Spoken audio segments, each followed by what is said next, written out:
Their honor to chair the session promoting the joint construction of the Belt and Road and advancing regional cooperation and win-win development. And that is to realize the win-win cooperation.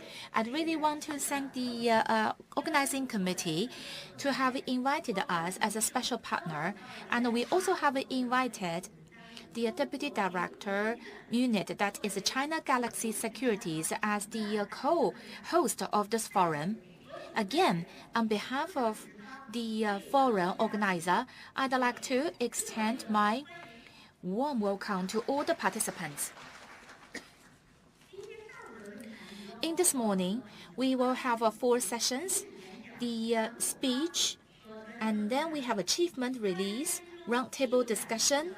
We have members from AFCA, such as Import and Export Bank, and also Standard Chartered, and DBS, as well as FOGO and NDRC, as well as the Central and the Beijing Stock Exchange, German Stock Exchange, and very important institutions.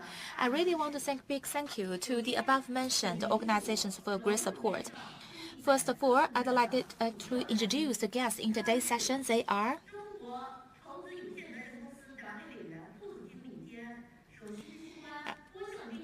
Mr. Guo Xiangjun, member of the Party Committee and Executive Vice President and Deputy Chief Investment Officer of CIC. And probably you haven't found your seats yet. And please find your name and be seated.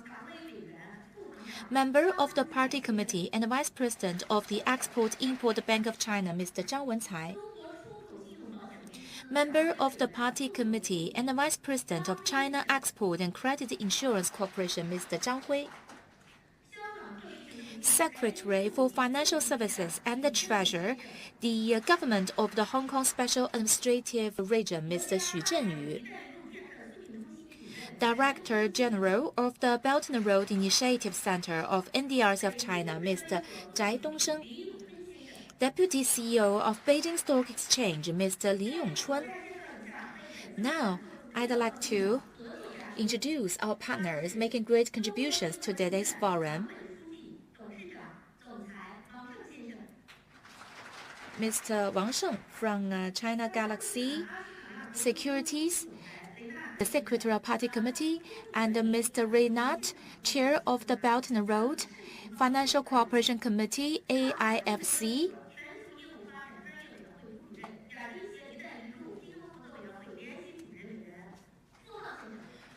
Mr. Fu Hao, Chair of the Belt and Road Financial Cooperation Committee, AFCA, and Vice Chair, Global Business Development Committee, Shanghai Stock Exchange. And also we have delegates from the AFCA, as well as the delegates from the financial institutions. Thank you very much for your participation and engagement. And the distinguished guests, ladies and gentlemen, on behalf of my leader, I'd like to make this opening address on behalf of him. And not long ago, in October, the 3rd summit on BRI has been concluded. In the past 10 years, people work in hand to promote the development of this region. 150 countries and regions, and 30 countries already signed these BRI documents and established 20 multilateral platforms for cooperation. AFCA is one of them, and AFCA, and in 2015, World Forum, initiated by President Xi, and it is a regional, non-governmental international financial organization, and which is the result of the first summit of BRI. Ever since we were established, we make commitment to the connection, and we are dedicated to promote a very good platform. And we especially set up our committee for BRI Commission. And in terms of organizing standards making, and we carried out a series of work, and we have a series of reports, and also also a lot of work, and we also have a series of organizations. Step by step, we build this international platform for our members ever since this year, and our members engage into this process from the credit, insurance, settlement, assessment, and investment protection and arbitration and dispute settlement. We provide diversified financial service, and the different members already included in the third summit of BRI, and including the China Import-Export Bank have 350 billion yuan as a financing window, and the Bank of China successfully implemented the Belt and Road, these green bonds, and also this fast expressway for Nairobi and Cambodia, a project in airport, and the Shanghai Stock Exchange by now already issued 37 bonds for BRI, and the total assets is 32 billion yuan. And Ascana also have a Belt and Road Green Investment Principle and Middle Asia office this morning. We are going to have two relevant results of BRI in the first half of this year. In order to integrate our resources, better serve this process, and we have organized dedicated workshop and visited DBS and also other members to know their needs, and the relevant national and regional members, and have a lot of expectation on BRI's development.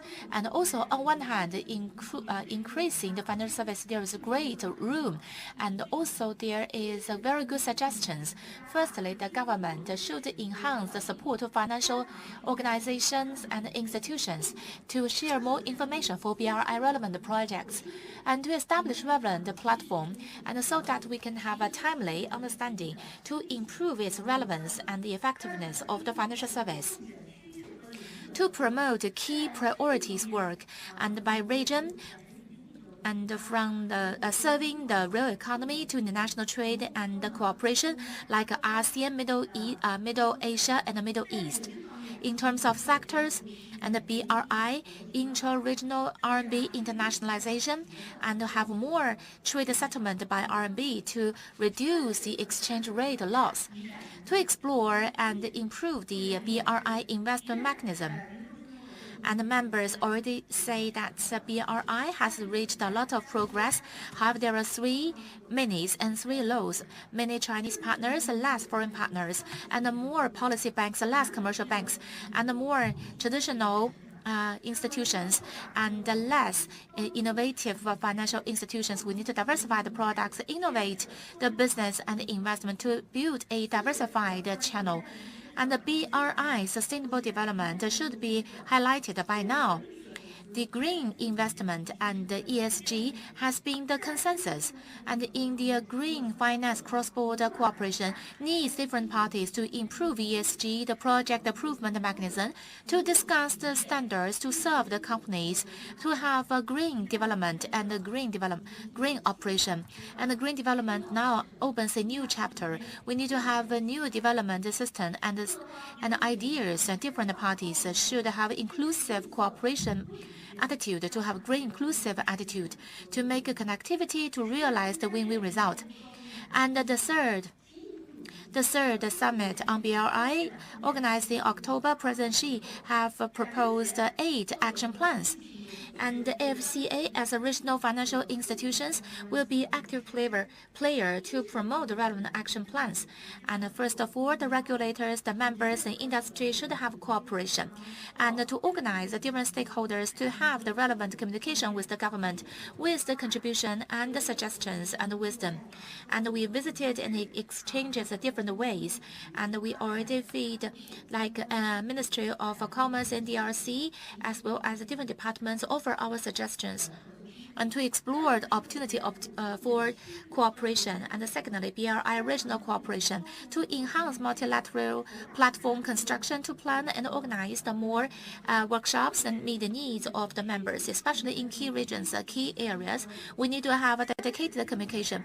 Thirdly, to promote the BRI investment And the organization, we try to promote the financing and investment in the project and the risk assessment and the diversified channel for dispute settlement to promote members and collaboration between different regions.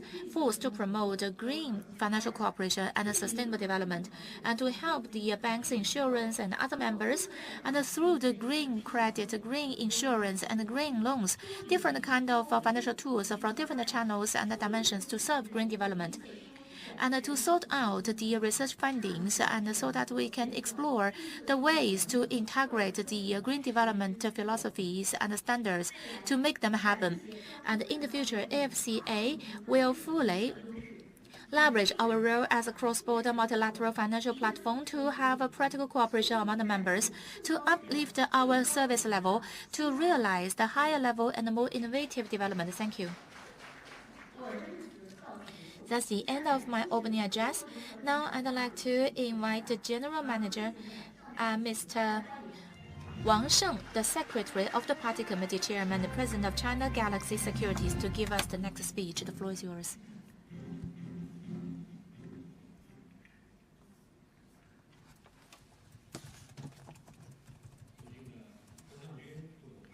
Distinguished Vice General Manager Mr. Guo Xiangjun and General Manager Mr. Zhang Hui, distinguished leaders, distinguished guests, ladies and gentlemen, good morning. First of all, on behalf of China Galaxy Securities, I warmly welcome friends at home and abroad to participate in the Belt and Road Initiative Parallel Forum of the Financial Street Forum.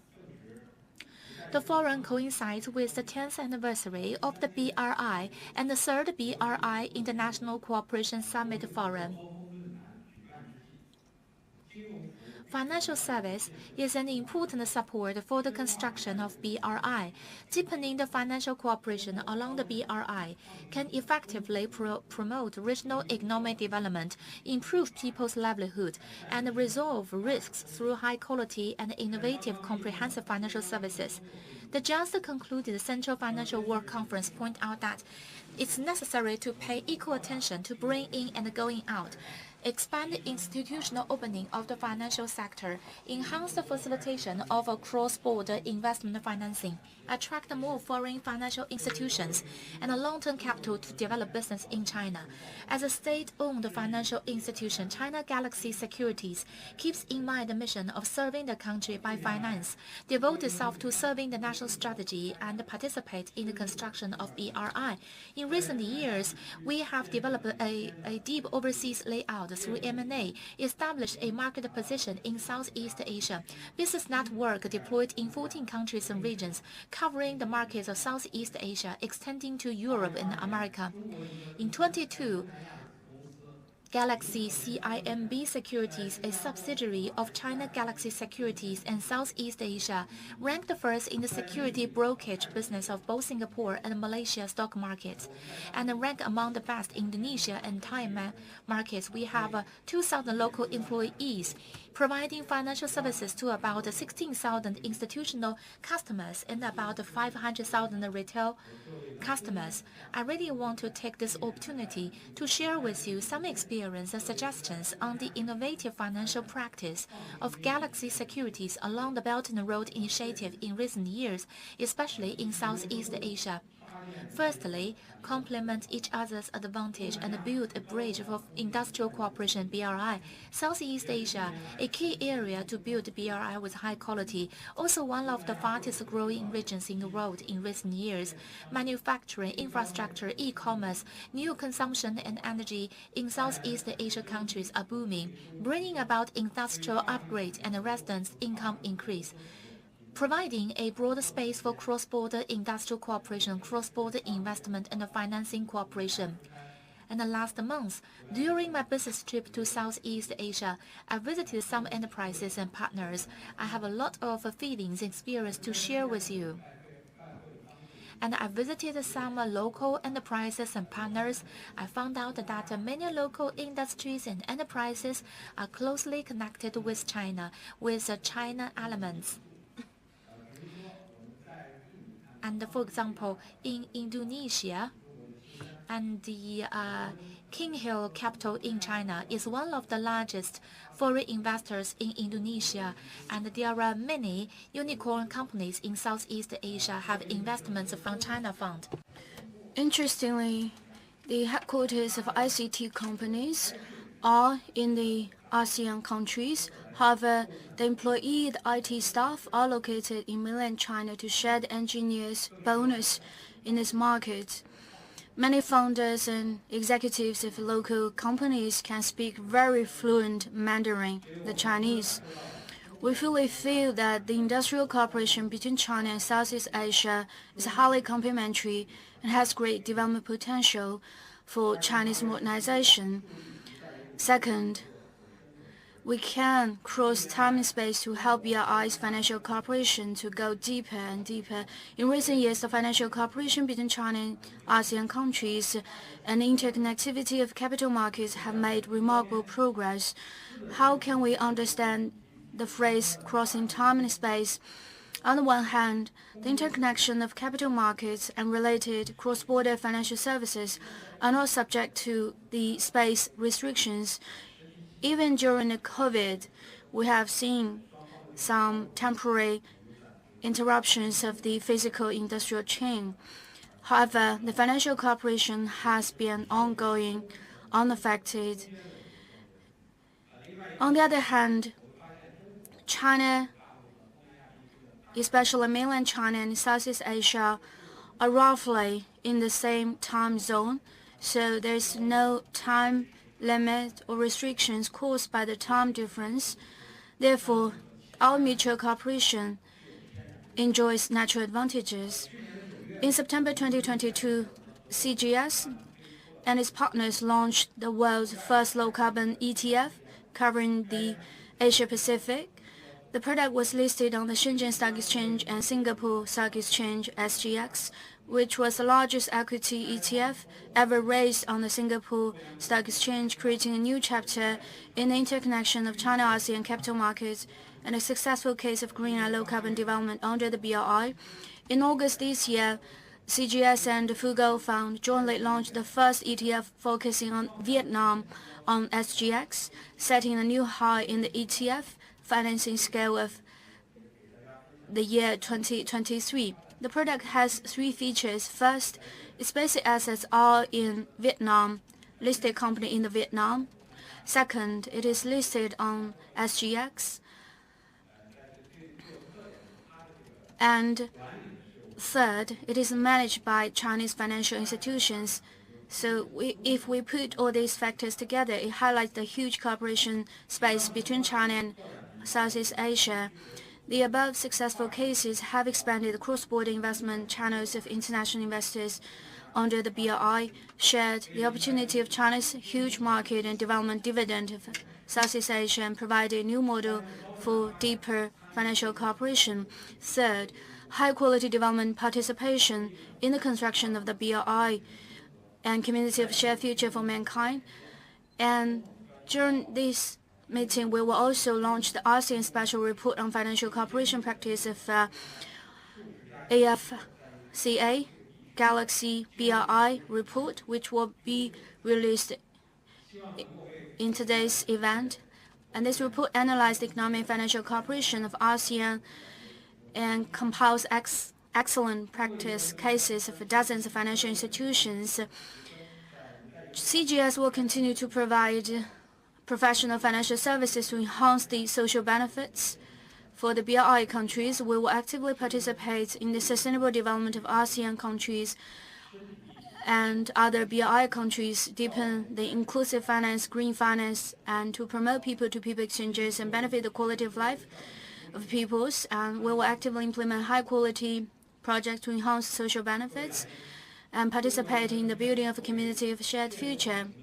Ladies and gentlemen, CGS as a SOE investment bank is willing to work with AFCA and all parties, especially financial institutions, companies, and investors, to jointly serve the going out and bringing in and strengthen exchanges and cooperation along the BRI.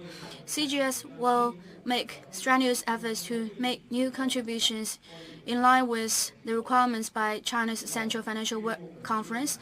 Finally, I wish this event a great success. Thank you.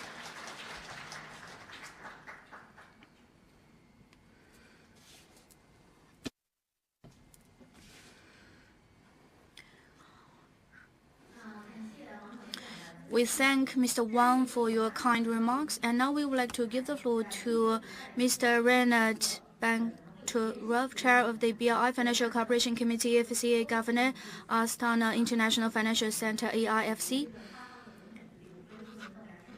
So, because his itinerary is always set by the president of his country, so we can hear this speech. Welcome to the annual conference of Financial Street Forum 2023. Central Asia has historically been closely tied to the Silk Road trade routes, serving as a network of transcontinental corridors for the movement of people, goods and ideas between nations of Europe and Asia. Today, the Belt and Road Initiative announced by the President of China Xi Jinping in 2013 in Kazakhstan targets to facilitate such movements of people, goods and ideas to benefit not only Eurasia, but also other continents, such as Africa and Latin America. The global economic landscape is evolving at an unprecedented pace, and the playing field is becoming increasingly competitive. Diversification of trade routes and supply chains between Europe and Asia is becoming imminent. To serve the upcoming cargo flow, the land routes require capacity expansion, marketing activities, and additional investments arrangements. Firstly, the infrastructure gap is growing concern, with its magnitude increasing every year. By 2040, this gap is projected to reach a staggering $15 trillion worldwide, highlighting the pressing need to address the issue.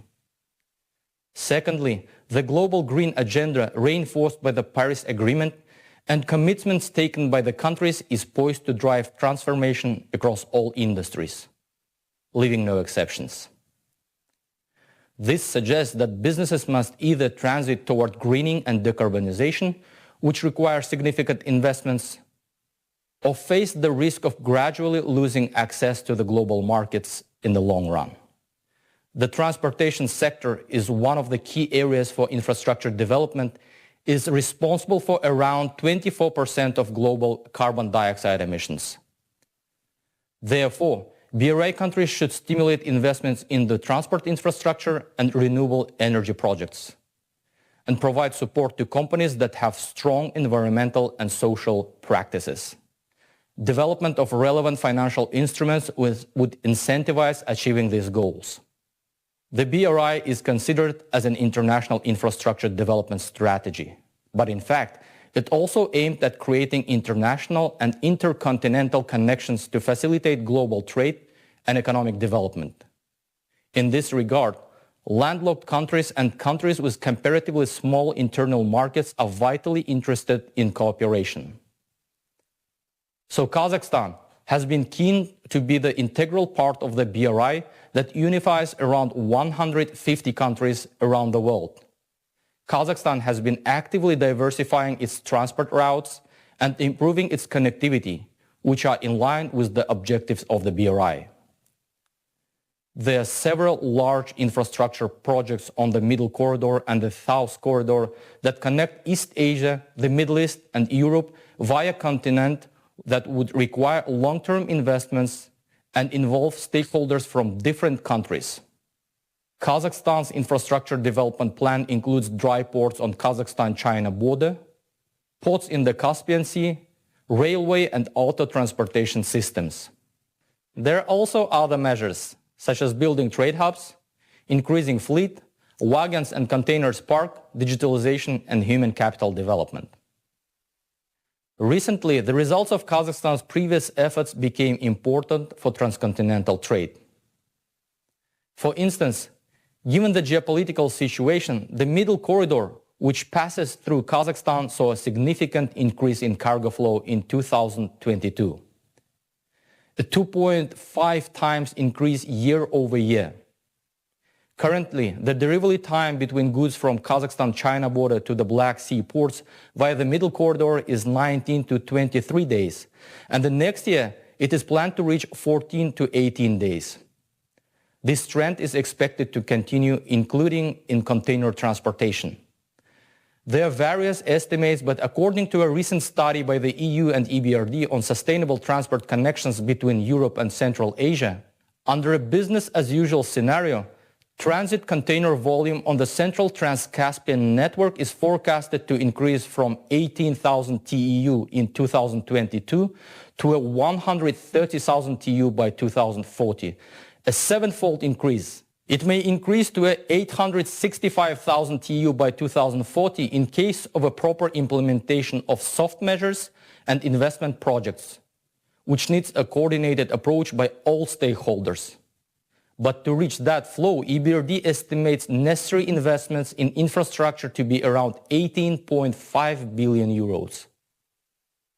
Not only Kazakhstan, but other Central Asian countries are proactive partners of the BRI, developing their own ambitious transport infrastructure projects. Central Asia has a total population of almost 78 million people, with total nominal GDP estimated at $405 billion in 2022. The region has significant potential in terms of economic growth. The size of the region's economy may reach $1.8 trillion by 2050 and $4.4 trillion by 2075.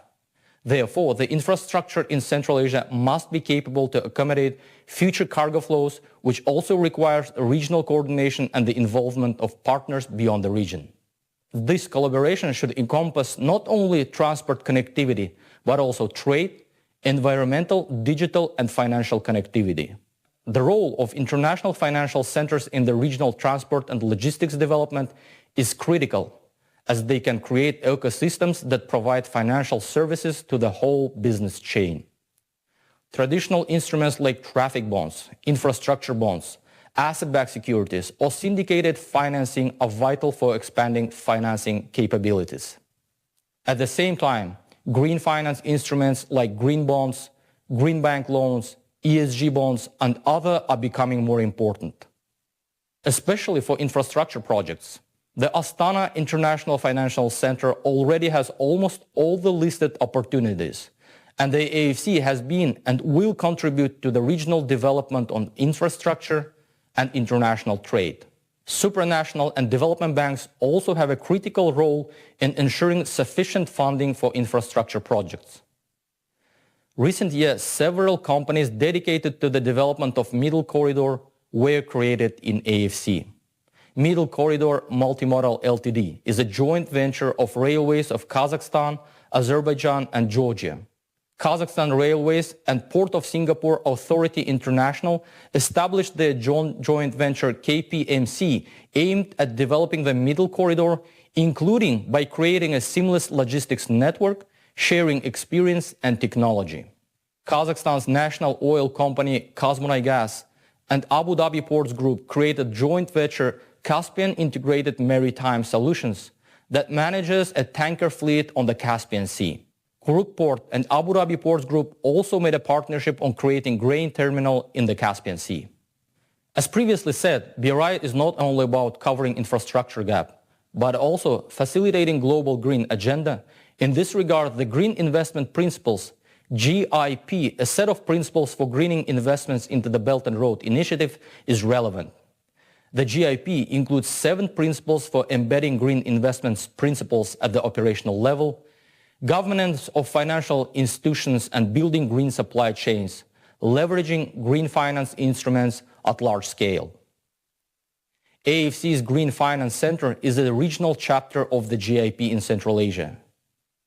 In this role, AFC GFC helps Central Asian banks green their operations to attract affordable investments in international markets and facilitate access to global capital markets for regional green projects by submitting information on local green projects to the GIP database. For example, as part of regional cooperation, GFC has provided advisory support to issue green bonds worth around $190 million in Central Asia. To summarize, the effective implementation of the projects within the BRI depends on the close coordination between all stakeholders along the route, especially regarding investments and regulations.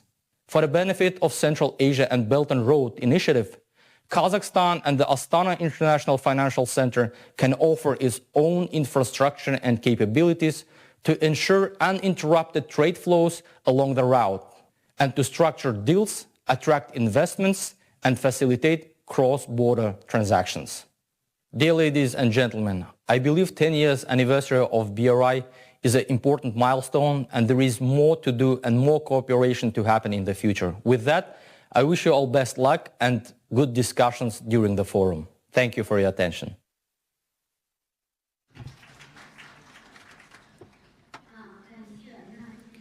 And thank you, Mr. Reynard, for your wonderful speech. Now I'd like to invite the chair of the Belt and Road Financial Cooperation Committee, AFCF, and the Vice Chair, Global Business Development Committee, Shanghai Stock Exchange, Mr. Fu Hao,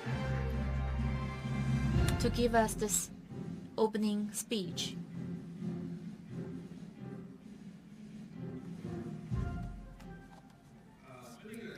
Distinguished leaders, dear guests, dear friends, good morning. First of all, please allow me, on behalf of our Cooperation Committee of AFCA, to extend my welcome to you. And this Co-Cooperation Committee is dedicated to the construction of BRI to help the BRI countries in the financial sectors to have deepened cooperation and communication. And in the past years, it played a very important role. And thank you for your trust and support.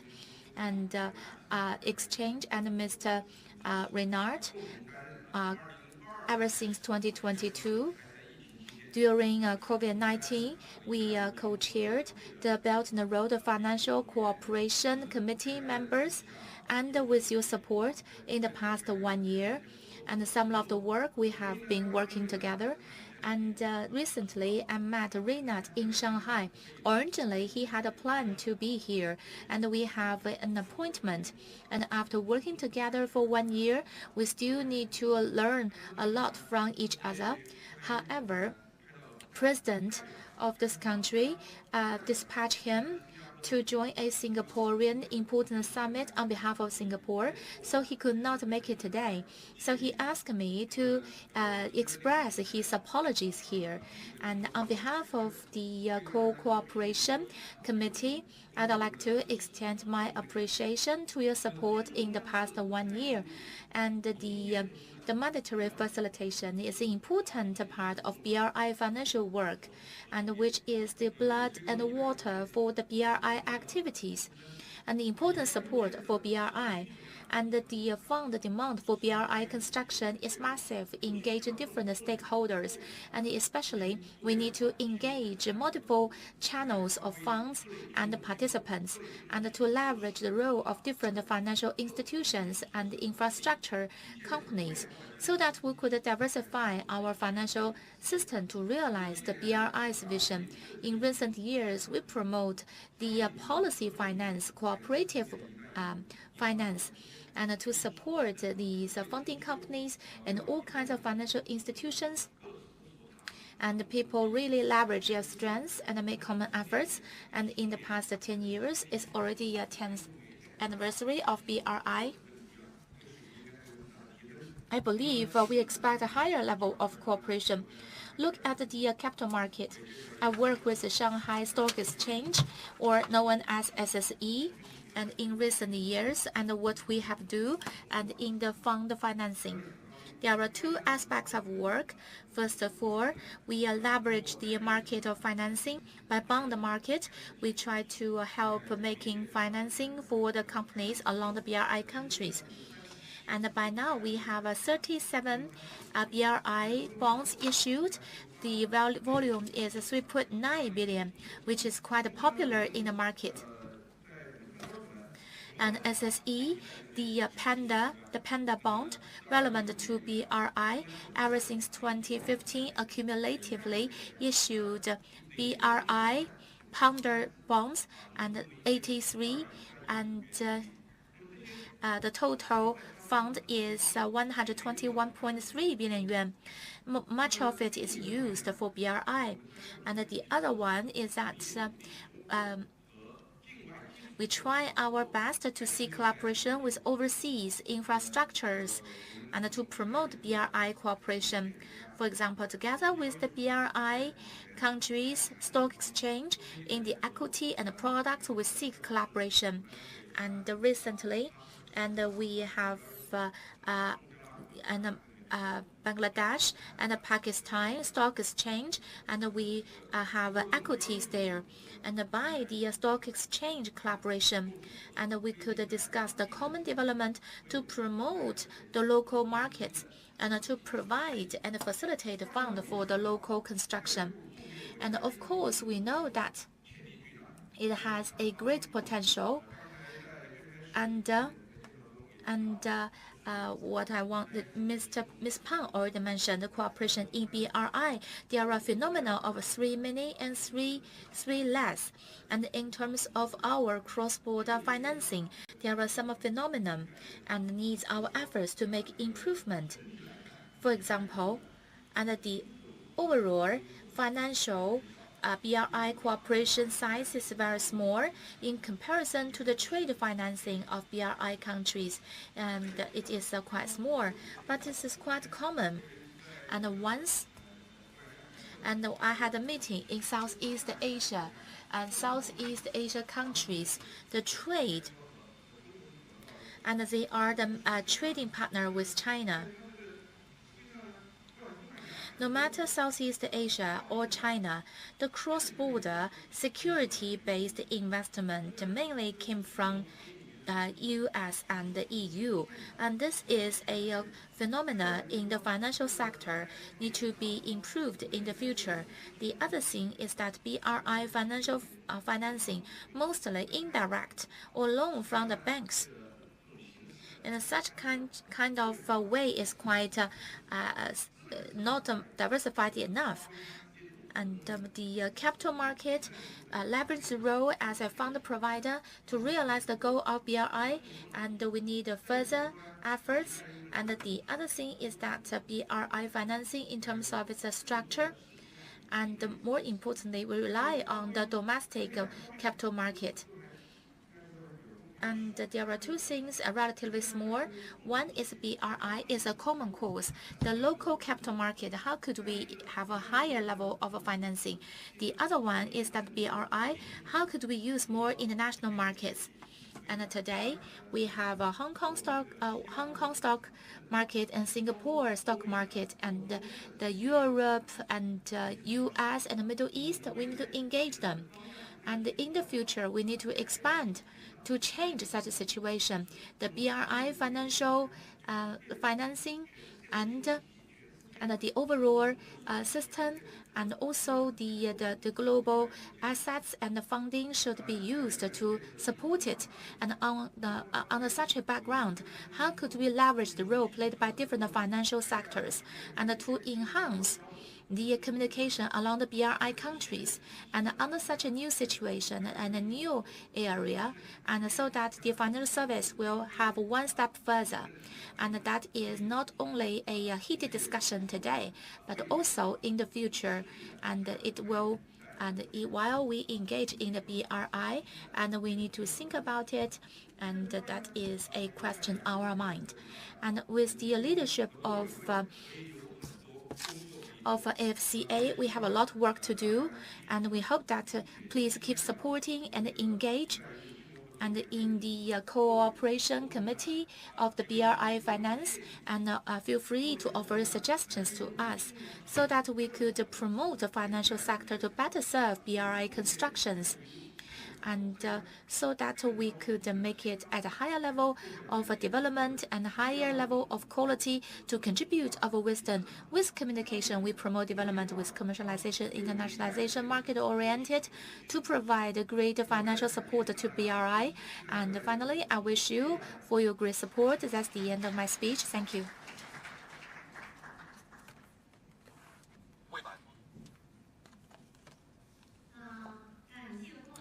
Thank you, Mr. Fu Hao, for your wonderful sharing. Shanghai Stock Exchange and in China and in the world enjoys a very important impact, needless to say. And AFCA, as a international financial institutions. We have members like the 4 major banks, international banks, and I think that each of them have a higher reputation and influence than AFCA. So I should say that our secretariat work needs support from different members. Just now, Mr. Fu Hao, and you are leader from Stork Exchange from Shanghai. We hope that Mr. Fu Hao, you can give us more workload in the future. And thank you again, Mr. Shanghai Stock Exchange, Mr. Fu Hao. And now we go to the keynote speech. First of all, member of the Party Committee, Executive Vice President and Deputy Chief Investment Officer of China Investment Corporation, Mr. Guo Xiangjun, to give us the keynote speech. Let's welcome.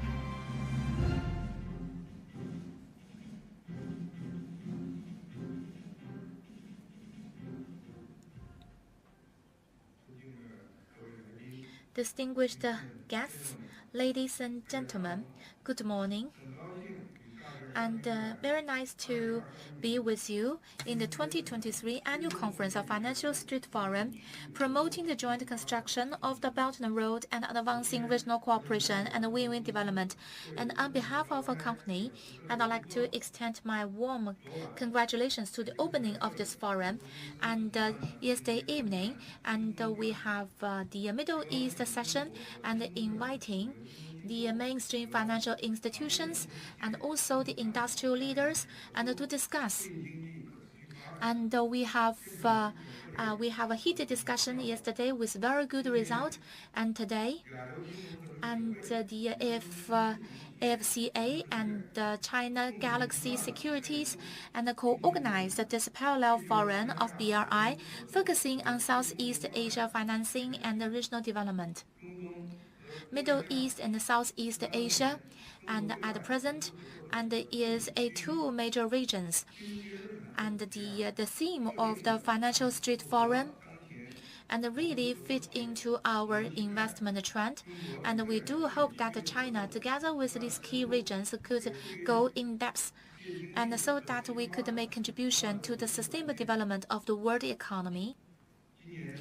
And this year is the 10th anniversary of BRI. 10 years ago, President Xi in Middle Asia and ASEAN, he put forward the 21st century maritime Silk Road and Silk Road development. And Southeast Asia is the place where BRI was initiated. Also, the growth belt for Southeast Asia.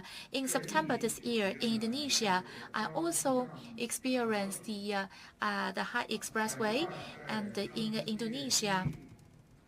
And I do feel that under such a background, and it has get a very good result of BRI, and the Southeast Asia economy has shown very strong activities. And Southeast Asia's cooperation is very resilient. And at present, we find out the Southeast Asia is young and great manufacturing capabilities with great potential to grow. And by 2023, and the growth is 4.7%. China and ASEAN for 3 years in a row already become the largest trading partner. And with the RCEP and the supply chain docking between China and ASEAN become closer, the bilateral trade volume grows step by step and greatly promote Asia and also the world economy's development after COVID-19. From investment cooperation, and China together with ASEAN are very important destination. And in July this year, China together with the ASEAN and the two-way investment is over $380 billion. And the invested company set up in ASEAN is over 6,500. And China's company has a higher interest in making investment in Southeast Asia. With the faster growth of Southeast Asia and more middle class, and we do see a lot of unicorn companies. Logistics, healthcare, medical, science-tech, consumption companies are also presenting a lot of small yet smart projects. From perspective cooperation, the industrial integration between China and ASEAN region is very clear, and the ICT, healthcare, new energy, these sectors are advantageous to go abroad, and many of these companies choose ASEAN countries as their first stop of investment, and they are promoting the exchanges of technology and experience. As a sovereignty fund of China, over the past 16 years, CIC has been sticking to the principle of internationalization, specialization, and market-oriented. We work with our global partners for win-win cooperation. We now have a net asset of 1.17 trillion USD, making our company one of the largest sovereign funds in the world. As a long-running institutional investor, we are very positive on the development of the BRI. We actively seize the market opportunities. ASEAN region has always been a key area of our investment. On the public market, we have massive investment, including consumption, physical assets, and green energy, among other sectors. Taking this occasion, I'd like to share with you some of our cross-border investment experience and some best practices. Number one, we stick to our positioning of long-term institutional investor to invest in emerging markets. CIC has actively capitalized on the role of long-term capital. We actively deal with the current volatile macroeconomic environment. We are providing the stable fund support for our host countries. For a long time, there have been a lot of investment by CIC in the BRI countries' emerging markets. As of the end of last year, our investments across the BRI countries totaled 300 billion USD, with a reasonable investment return, while helping host countries in terms of interconnectivity and socio-economic development. In ASEAN countries, in terms of PE, private equity, while carrying out our fund cooperation, we will carry out cooperation in consumption, healthcare, green energy, digital economy. In terms of physical assets, we will focus on infrastructure, new infrastructure, logistics, storage, digital centers, to establish platforms for our expansion of the investment. Number two, we stick to the responsible investment concept to promote reciprocity and win-win outcome. We uphold the principle of CSR implementation. Together with the host countries, we aim for win-win outcome. In the BRI countries and emerging markets, CIC has invested in many pro-people and livelihood projects. We contributed to the tax revenues, income increase, better livelihoods, and improved socioeconomic benefits. We launched the sustainable investment policies and plans of action.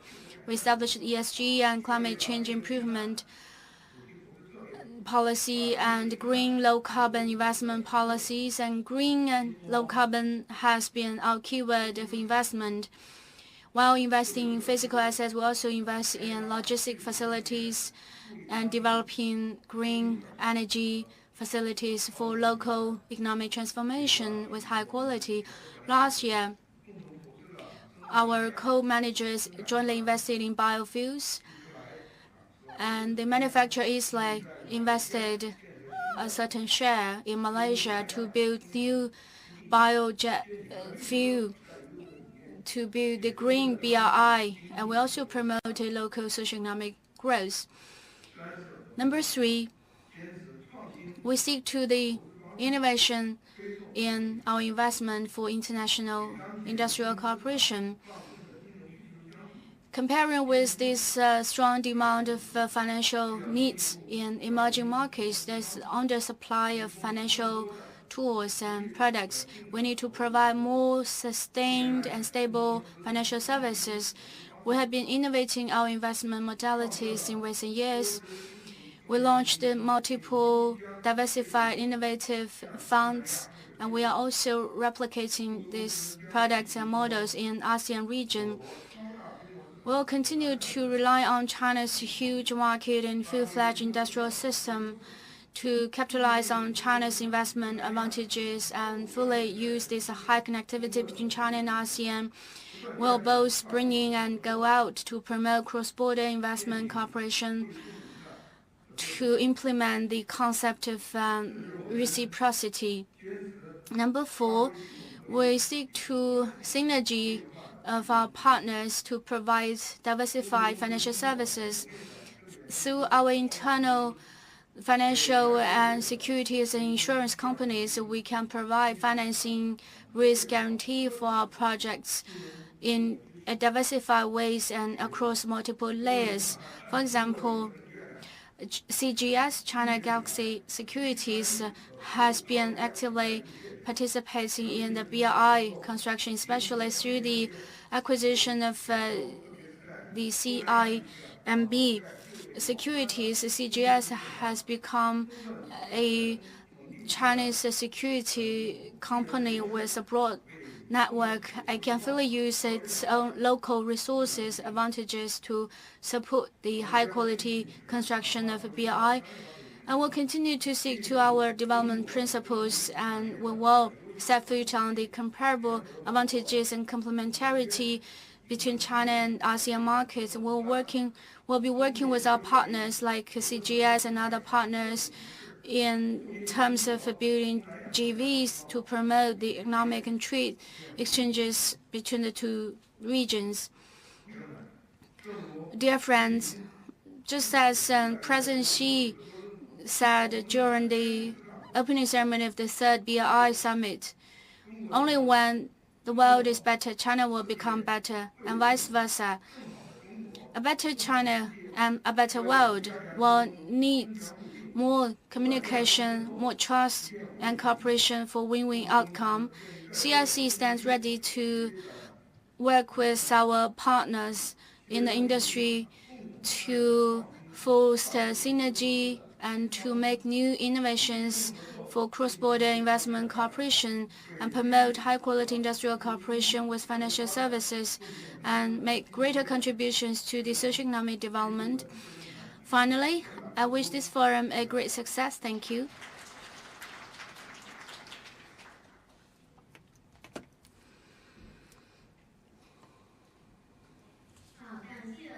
We thank Mr. Guo's sharing. CIC has been a very important player across the globe. We also hope that CIC can continue to support our association's work and provide your guidance. And now we would like to give the floor to Mr. Zhang Wencai, member of the Party Committee and VP of China Exim Bank or Export-Import Bank of China.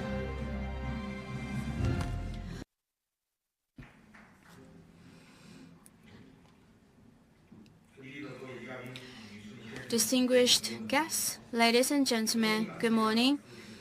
I'm so pleased to be here and to share with you on the topic of promoting high-quality development of the BRI. On the occasion of the 10th anniversary of the BRI, it is very significant for us to have this meeting. President Xi pointed out that the benefits of the BRI belong to the whole world. Over the past 10 years, BRI has been booming across several continents like Asia and Africa, Latin America, and we also transitioned from hard connection to soft connection. As a key bank to support China's economic and trade development and international exchanges, our bank has been actively contributing to the BRI. We are also an important witness to the BRI's fruitful outcome. At the 3rd BRI summit, our bank has 26 major projects or work that were included in the national list, and we have released over 4 trillion yuan of BRI loans, and the balancing amount for BRI loan is about 2.3 trillion yuan, covering 140 countries. This has fully demonstrated our efforts in the high-quality development of the BRI, and we focus on the major projects.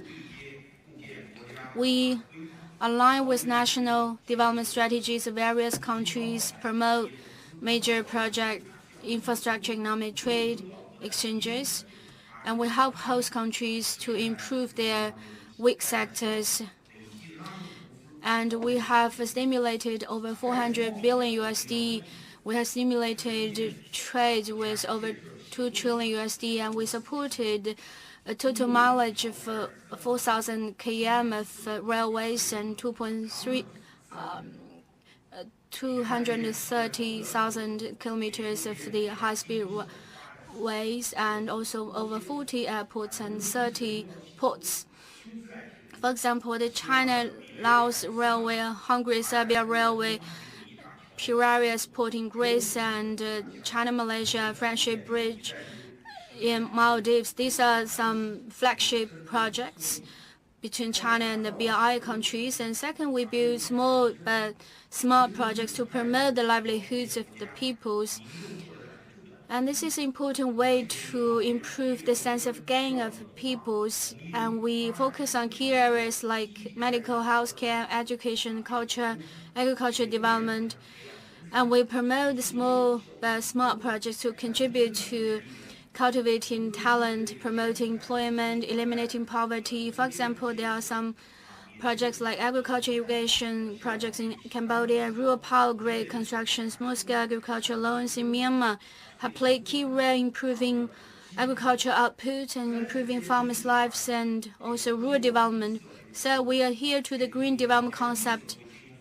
Green Silk Road should be the key, and we actively guide companies to follow the green and low carbon requirements in developing and constructing the BRI constructs. We support clean energy, ecological governance, and environmental protection projects. We supported the construction of more than 100 clean energy power projects like the PV power stations in Juju, Argentina, Adam wind power in the Ethiopia with installed capacity of over 22,000 megawatts, and annually it can save more than 20 million tons of standard coal and reduce CO2 by over 15 million tons.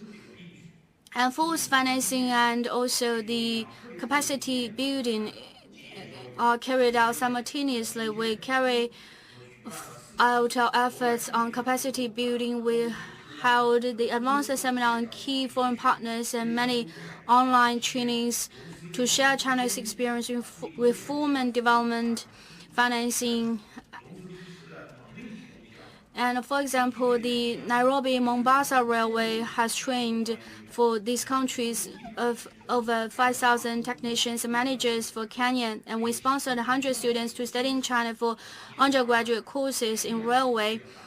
And we have actually trained a number of professionals for Kenya. Fifth, deepening international cooperation.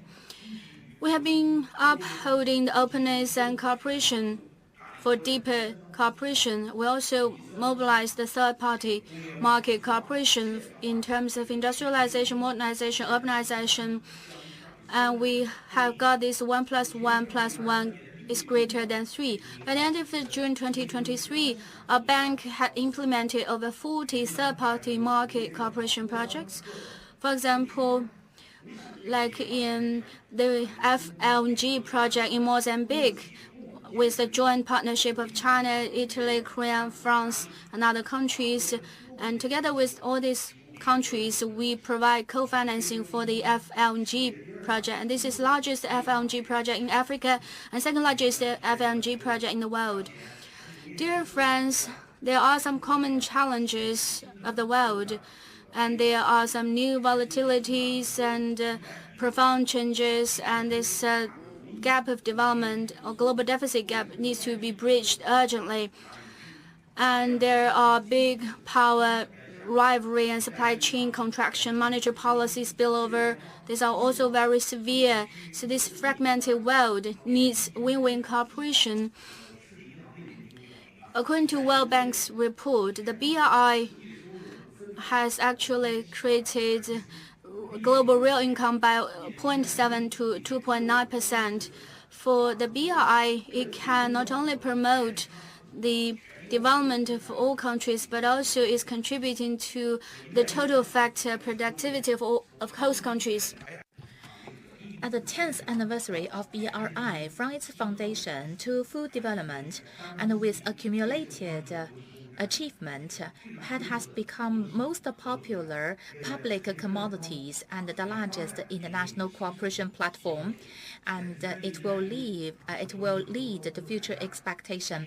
In the third summit on BRI, President Xi declared high-quality development of BRI with 8 action plans. And it worked out a blueprint for the BRI in the next 10 years. And our bank will fully leverage our role as international bank and enhance our support to the key region, key project to realize the summit and its results, so that the BRI could have a new historical milestone.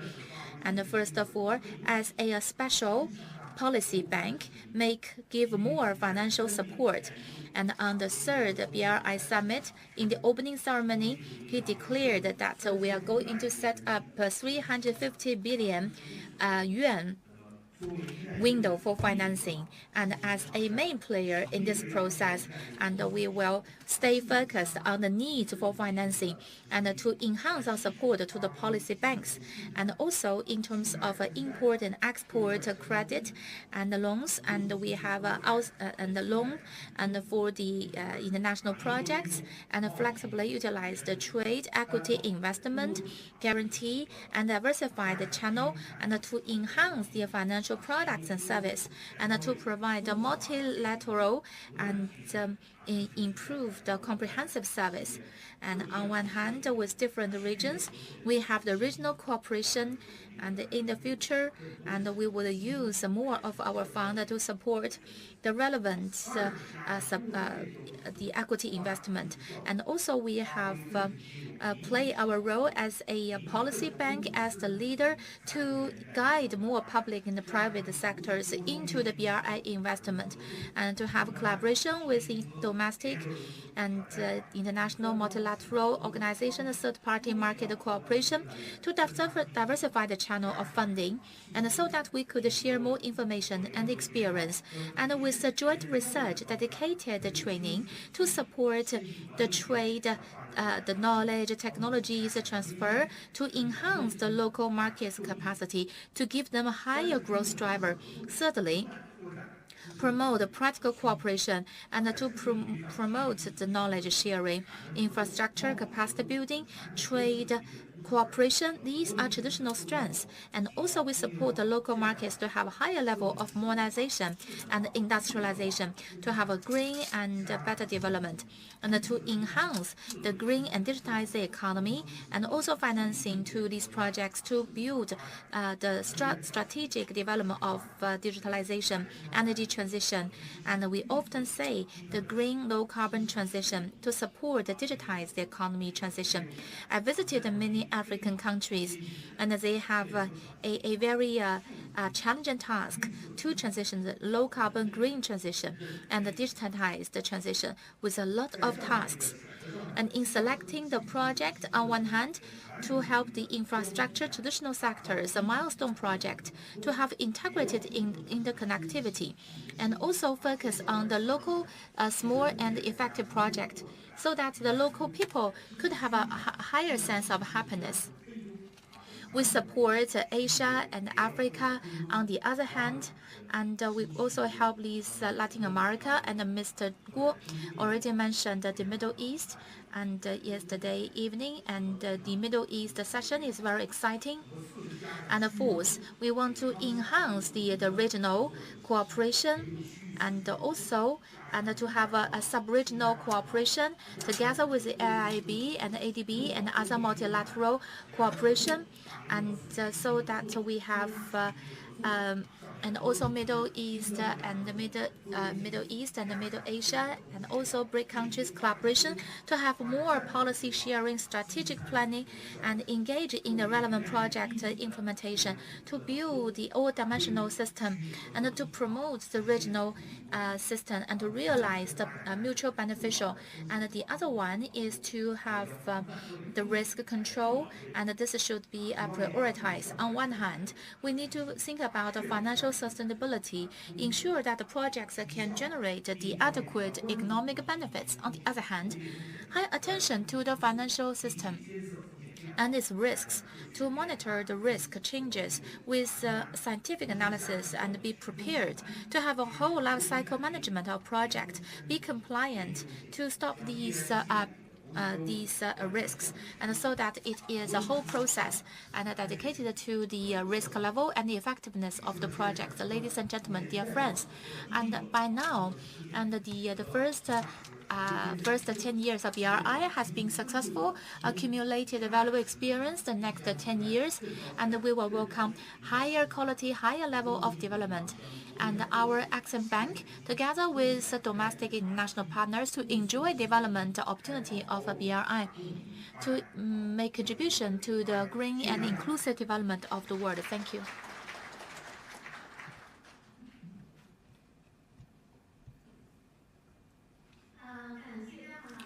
And thank you, Mr. Zhang, for your wonderful sharing. And from his speech, probably you already feel that Import and Export Bank as a policy bank and has made a great contribution. And I know yourself, no matter you're from the Agriculture Development Bank or in the current Exim Bank, you offer great support to us.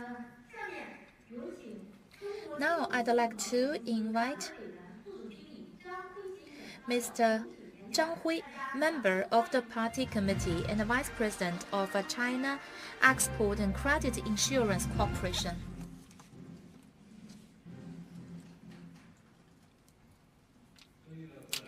Distinguished guests, ladies and gentlemen, good morning. It's my great honor to join you in this forum organized by AFCA. It is the financial forum in the session, and this session is entitled Promoting the Joint Construction of the Belt and Road.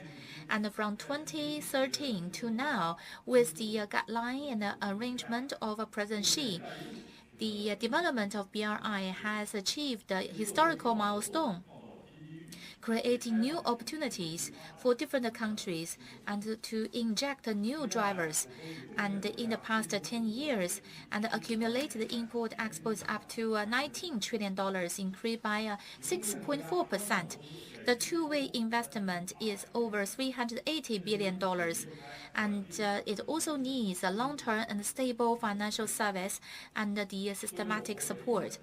And as the only policy insurance company and the China Export Credit Insurance Corporation, highly stick to the spirit of President Xi as well as the strategic deployment of the Party Committee. And also we further enhance the functions of the policy banks, make a great contribution to the high-quality development of BRI.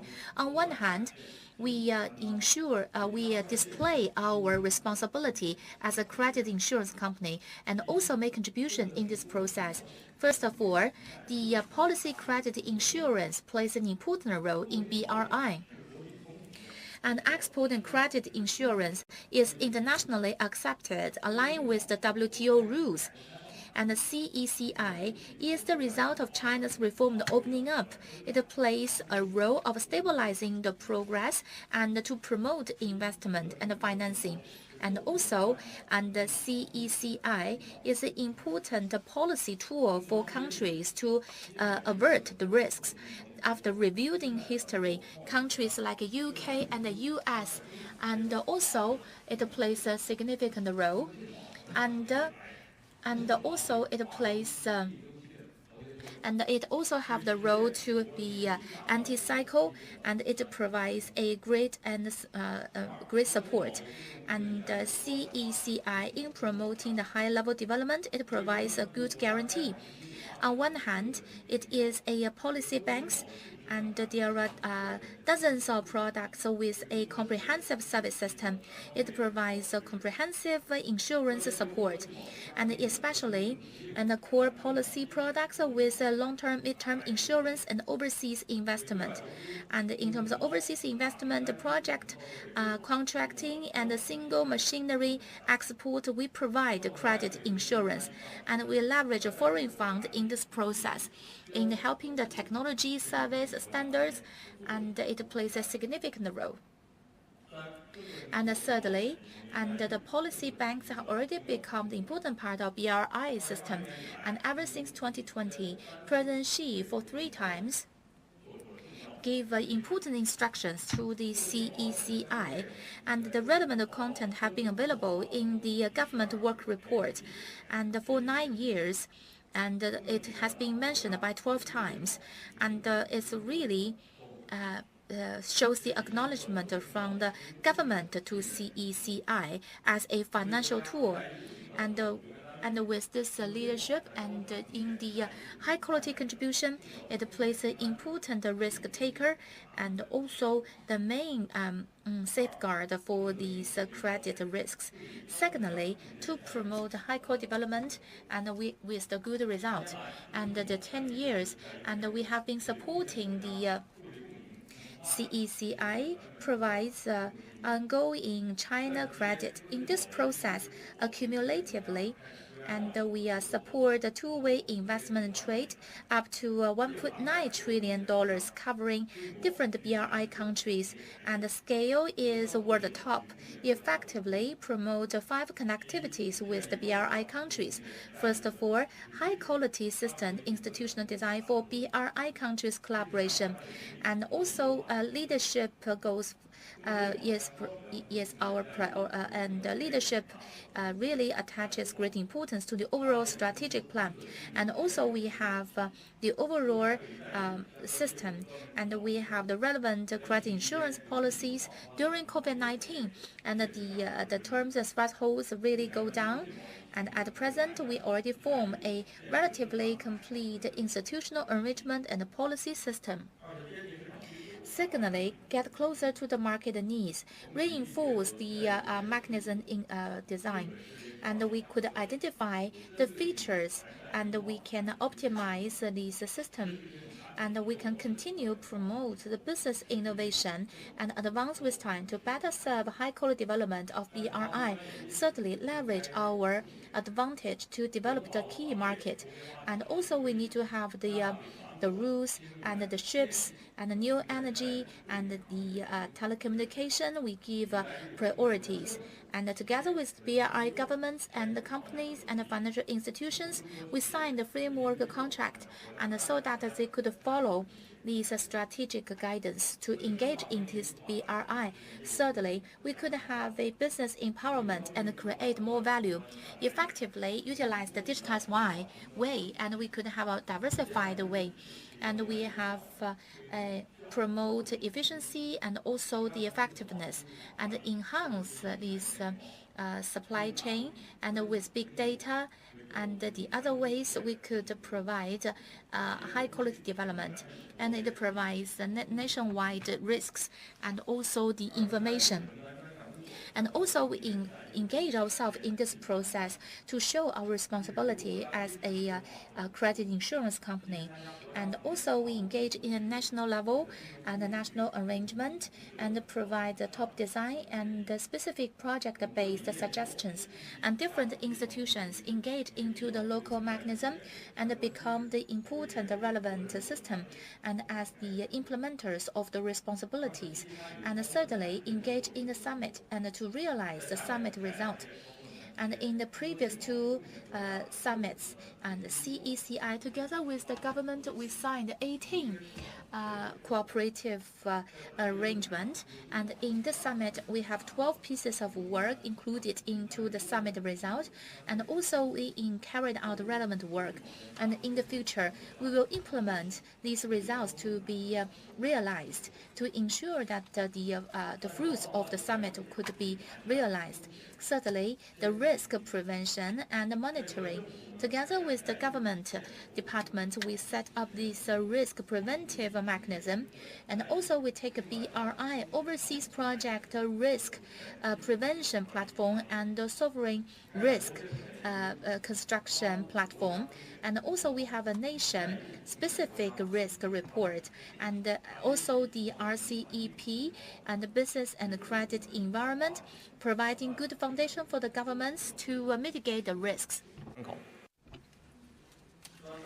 Third, in this new era, in order to promote the high-quality development of a BRI, we are making some new explorations.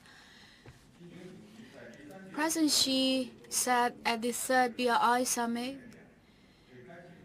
and his messages on that summit actually shed light for the next decade. And for that speech, it has also shed light on the policy type insurance guarantee for the BRI, and we will actively implement the 8 major actions announced by President Xi to provide more stability and positive energy to the BRI building. And we need to contribute our efforts for the BRI. We will further capitalize on our role as a policy bank. In terms of the export insurance, we will build more small yet smart projects to deliver tangible benefits for the peoples. And we are opening up new spaces for BRI cooperation. We'll focus on green, digital, innovative new frontiers. We'll deeply align with the host country's development strategies. We'll actively promote innovation of insurance products. And we will further explore the industrial chain, supply chain to ensure their stabilities. Our company will continue to provide proper business modalities for export insurance. And we aim to realize the full supply chain, synergize the development, and we will build an industrial distribution pattern with complementarity. Fourth, in strengthening international cooperation will build an open, more transparent, inclusive international financial and insurance system. Through the export insurance services, our company will further promote our efforts, and we stand ready to work with our partners for deeper cooperation to tap into local advantages and regional potentials. We'll carry out triangular and multi-party cooperation to contribute to the livelihoods improvements. Our company also is willing to participate in global financial governance to build a more equitable, just, and reasonable international financial order. The journey is long, and we are fully confident to embark on this journey. On this new starting line, we stand ready with our partners to promote high-level BRI construction and to jointly open a new chapter for our development. Lastly, I wish this event a full success. Thank you.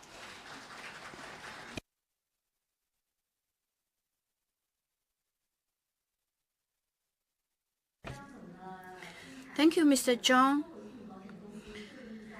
The China Export Credit Insurance Corporation has been playing a critical role in the BRI construction, either for investors, financiers. We all hope to build a good partnership with CECIC. And CECIC is also a member of our association, AFCA. We also hope Mr. Zhang can extend more cooperation and support in terms of banking, insurance, etc. And now we would like to give the floor to Mr. Zhang Hui, Member Xu Zhengyu, Secretary for Financial Services and the Treasury, the Government of Hong Kong SAR of China.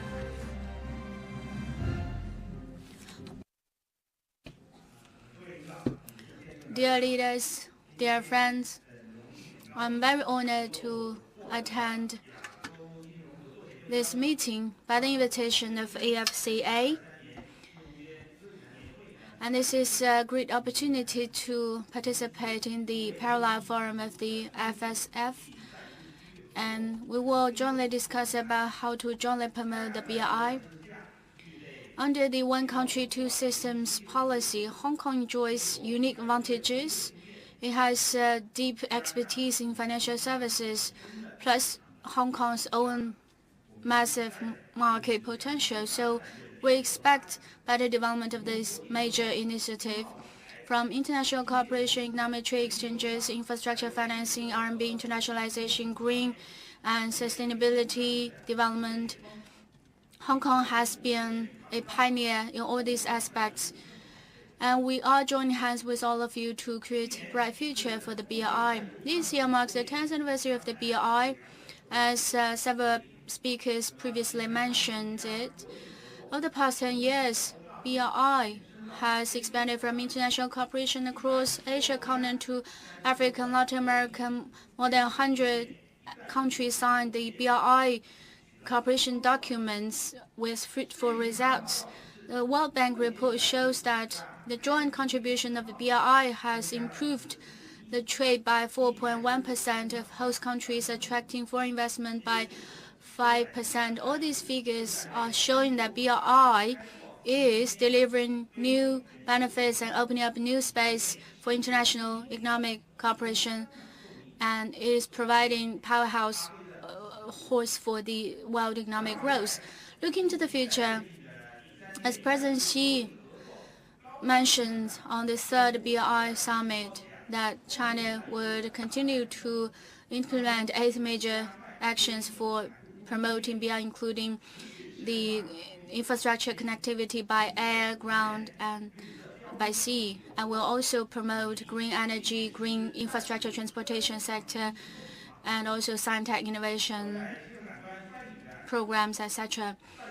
So I was a member of the Hong Kong SAR delegation to attend the third BRI summit. I felt quite encouraging. As a key member, contributor and implementer of BRI, also beneficiary of BRI, Hong Kong is also actively promoting the international cooperation under BRI. In September, I attended 10th anniversary event hosted by Hong Kong SAR government. I spoke about developing the Middle East market potentials under the BRI. Together with Saudi, Egypt, and other ministerial officials, we discussed about how to promote the strategic development of the BRI through joint cooperation. And during that event, the Hong Kong, together with the Dubai Emirates, we signed as a MOU for bilateral cooperation to promote the sustainable bilateral financial cooperation, including explorations of building wrap office and fintech, virtual assets, and sustainable finance, and intellectual exchanges and cooperation opportunities. After that event in Hong Kong, I visited Qatar, Egypt, to further promote the BRI and the bilateral cooperation between Hong Kong and Middle East. I attended in Egypt the AIIB's 8th annual conference. And also, next September, Hong Kong will also host the 5th BRI tax collection event as an initiative of that tax collection initiative, and we will aim to promote capacity building for sustainable tax development in Hong Kong and beyond. In last years, the BRI countries have built 2 times of rep office, from 80 rep offices to nearly 170. The annual growth rate is about 10%. Hong Kong is also attracting more FDI from 70 billion, up 70%, and also from about 22 billion USD, up 15%. And we will further deepen our economic cooperation to seek greater developments with the BRI partners. Hard interconnectivity through infrastructure is a strategic goal. The tangible benefits can be seen in the modern airports, ports, roads, and also the vigorous industrial parks. In these aspects, Hong Kong can play the role of infrastructure financing hub. In April, I visited Belgium and went to the Jabrick port, and I can feel this great vitality, and especially Central SOE's important role in building the foreign ports and port cooperation, and also alignment of the China-Europe train network. And we can turn the international ports in red to be profitable. And also this year through STB, we finished the infrastructure financing program, and we have a combined financing value of 4 billion USD.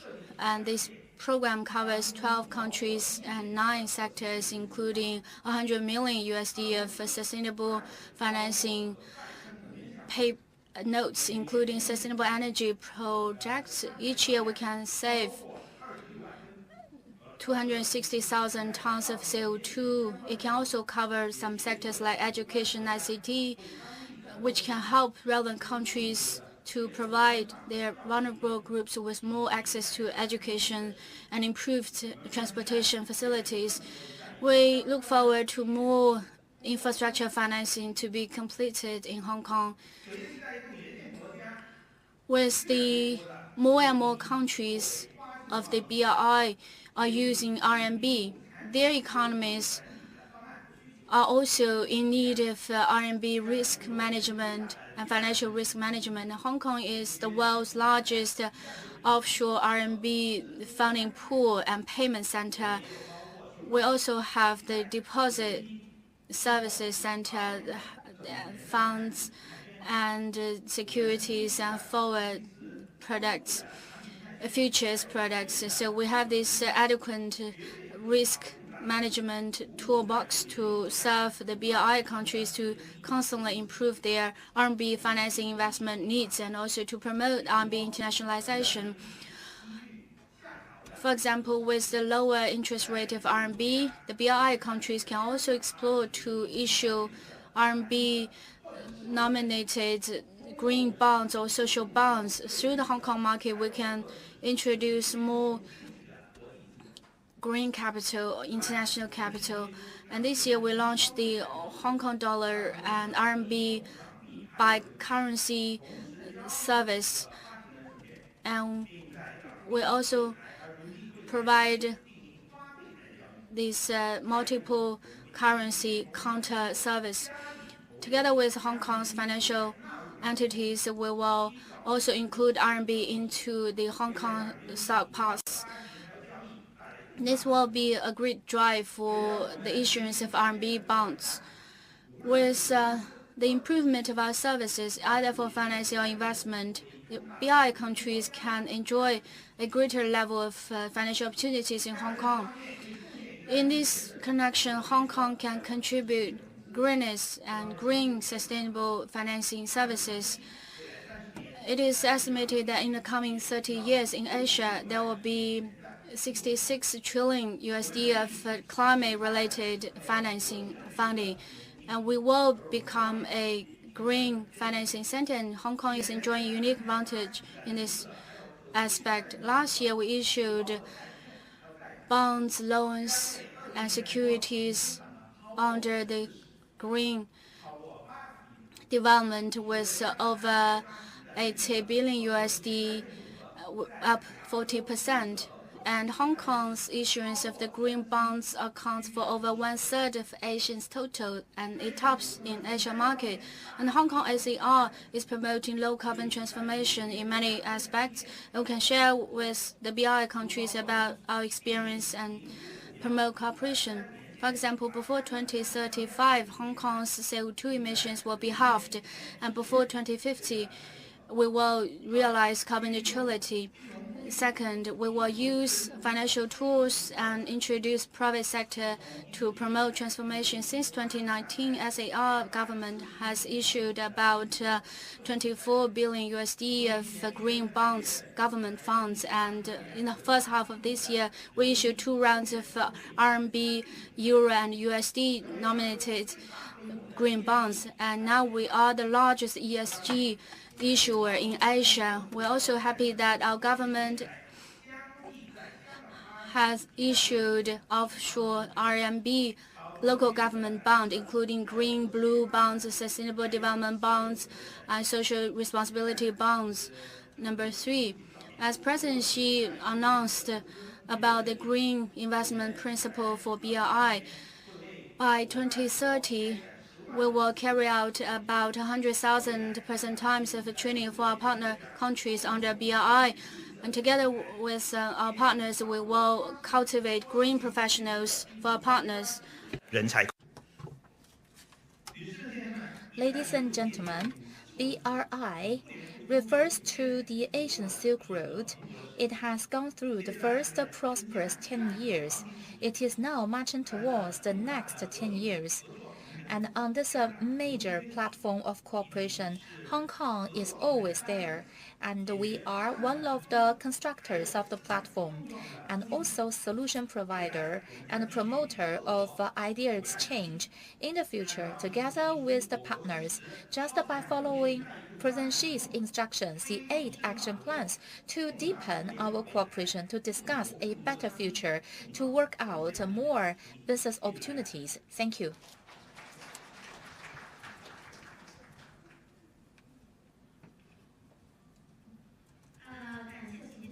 And thank you, Mr. Xu. And mainland China and Hong Kong are complementary to each other, and Mr. Xu is dedicated to the friendly cooperation between mainland China and Hong Kong.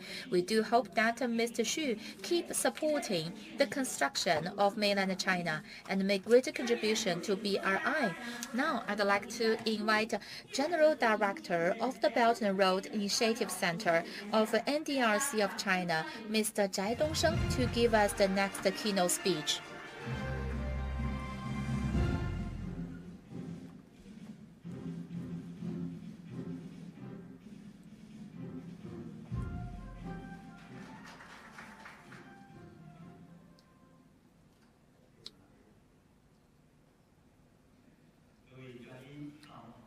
Good morning, everyone. Thank you so much for the invitation, and this is a very good learning opportunities. And just now, I listened to the previous speakers' speeches. I have a lot of resonance and very inspiring, I should say. There are 3 parts on my presentation. First of all, co-build of BRI in the past 10 years generates great impact. After reviewing these 10 years, the BRI's construction has a great impact on the world and China, including its socio-economic, biological development, as well as promote the international governance system and institutional openness. And there are 6 aspects. First of all, it uplifts the global level of interconnectivity.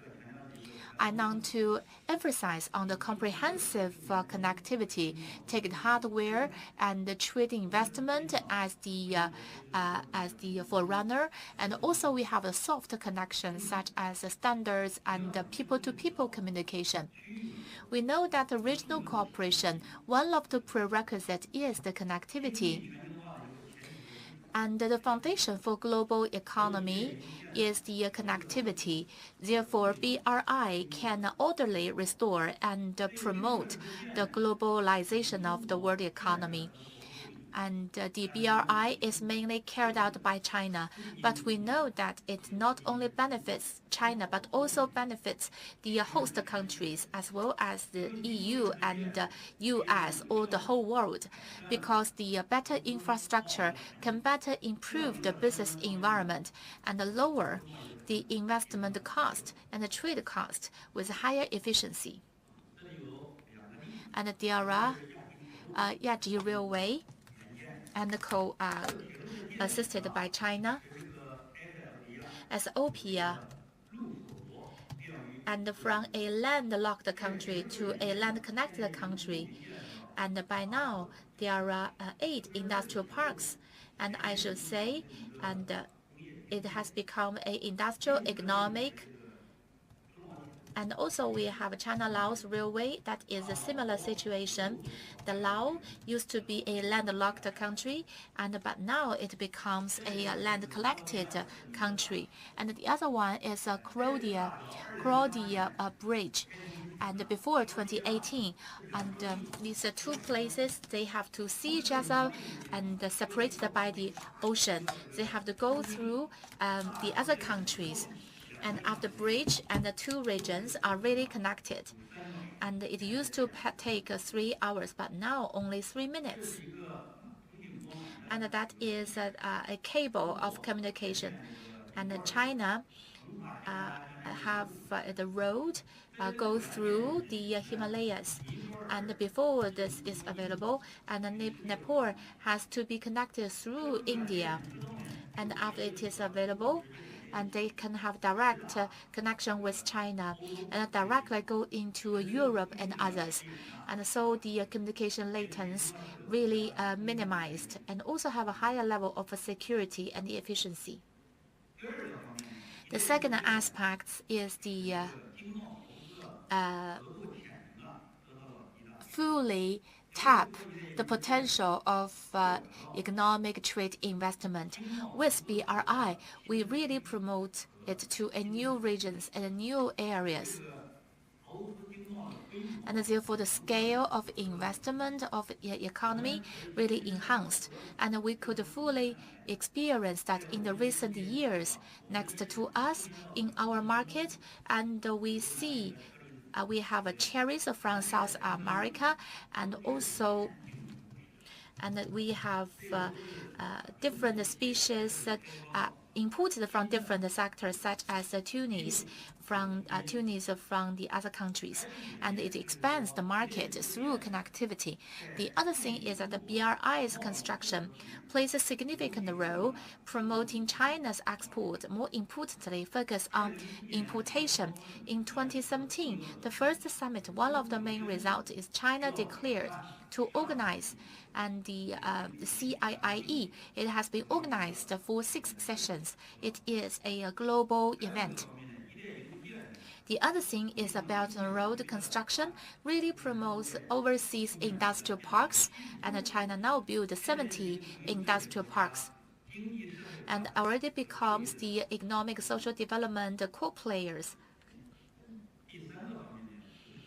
The third aspect is to expand the cooperation potential for international level and talk about technological innovation, green development, and the digital economy. And in the past, and these kind of cooperation is quite weak. But now we want to build a road of innovation and digitalize the BRI and green BRI. At the present, it is new growth drivers. And the fourth one, and Belt and Road, really promotes the global poverty reduction. And we learn, and China's experience of reducing poverty has been learned by others. Infrastructure should go first, and we call it poverty alleviation by transportation, and the result is quite strong.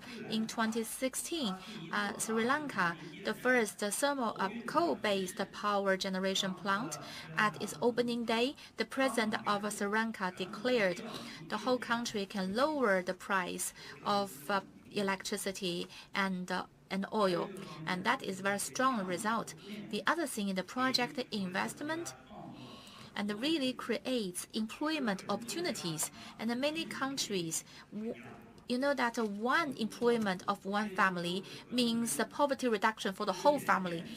And the China-Laos Railway, after put into operation, and its tourism and economic trade have very good results. And and it drive direct and indirectly employment up to 2 million jobs. And agriculture, poverty reduction by agriculture, the promotion of hybrid rices, and it's really double the yield. And the others projects, though small but very good result. Small in scale, but it plays a significant role. And the last one, and it is the people-to-people communication. It plays a significant role. And you know that we need to have the wisdom and also to have the determination.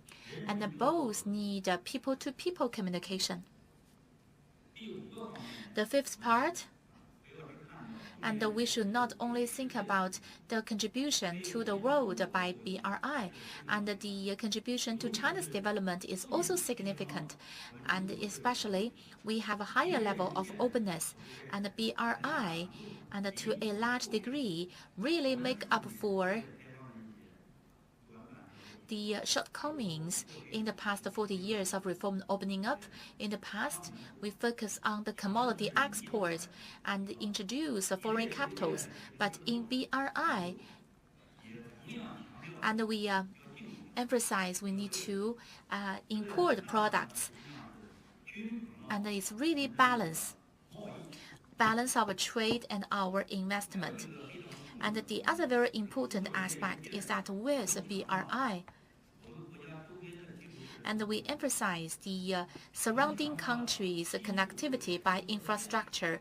We emphasize the new West regions' connectivity. We have a blockchain and the others, all of which effectively promote the openness of Middle China and Western China. And so that they used to be the end of openness, but now become the forerunner of the openness. The other case is Alishan Horgos of Xinjiang, and they are very busy now in development.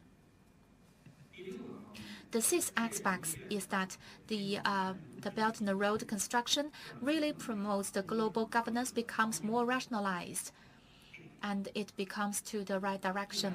And by now, and the Belt and Road has become the largest public commodity in terms of its number of participating countries and economic volume, and they are the world largest.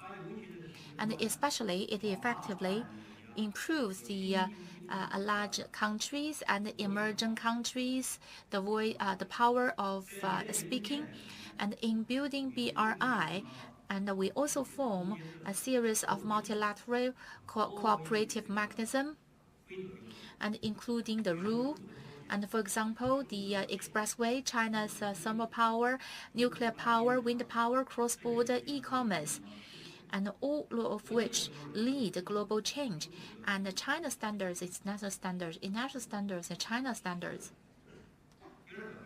The second aspect is that and the 10 years of BRI construction already have very good result. It is consensus BRI is very successful. And we also know, and in BRI, before BRI is proposed, including Japan, Europe, and America, more or less have a similar initiative. Some of them use Silk Road to name the project. However, by now, generally speaking, and the result of BRI is more evident. And why BRI could be successful, and I summarize, there are 3 elements for success. First of all, theoretical guidance with Chinese elements, and there is this is needless to say. And under such a guidance, and BRI construction focuses on development and dedicated to development. Talking about the rules, and the rules could be put aside for a while, and development goes first. And that is the key ideas of govern the country, and we follow the new ideas of development. And international cooperation, we really focus on openness and inclusiveness. And the Belt and Road construction knows no boundaries, the project cooperation and the financing, and has no added political reasons. So all these is that there is fundamental successful elements for BRI. The second one is fully leverage the synergized effectiveness of the government and the market, and these two hands work very well with each other. We really emphasize on the market-oriented and the business rules and the international practice. And I think that that is the fundamental for the BRI construction. Seemingly, the government takes the lead. As a matter of fact, most of the project follows the entity led by the companies and commercial rules based. The government also has its role to play. And in working out the policies and also financing and in seeking synergy to solve these major issues, and sometimes the government plays the role as a diplomatic. Third, and we can use China's great strengths in the industrial system. China has the most complete industrial system with strong manufacturing and engineering capacity and financing capacity, and also the strong strategic mobilization and organization capacity of China. China is not only the initiator of the BRI, but also the main builder of the BRI. It is inputting concrete resources to the initiative. And this is the unique advantages of the BRI if we compare with other international major initiatives. And recommendations for the next decade. What will be the plan? As President Xi spoke at the third BRI summit, he mentioned in particular 8 major actions. So to put in this meeting's context, I have 5 recommendations. The first one, to intensify interconnectivity. This is the soul of BRI, and this is the hallmark of the BRI. Infrastructure construction has been the cornerstone of the BRI. Therefore, in the next decade, this hallmark cannot be removed, and we need to emphasize that while strengthening the infrastructure construction, we can also properly improve our soft interconnectivity, like the rules setting, standard setting. We're kind of passive at this stage. We also should properly focus on the interconnectivity of our surrounding regions and places, like the China-Laos high-speed railway operation has been so beneficial, and also the China-Uzbekistan, Kyrgyzstan, and China-Myanmar, China-Malaysia railways are under planning. These are important transportation facilities for the region, and also communications, telecommunications, and energy connectivity should also be improved. So in general, the interconnectivity should be primarily focused on the surrounding regions.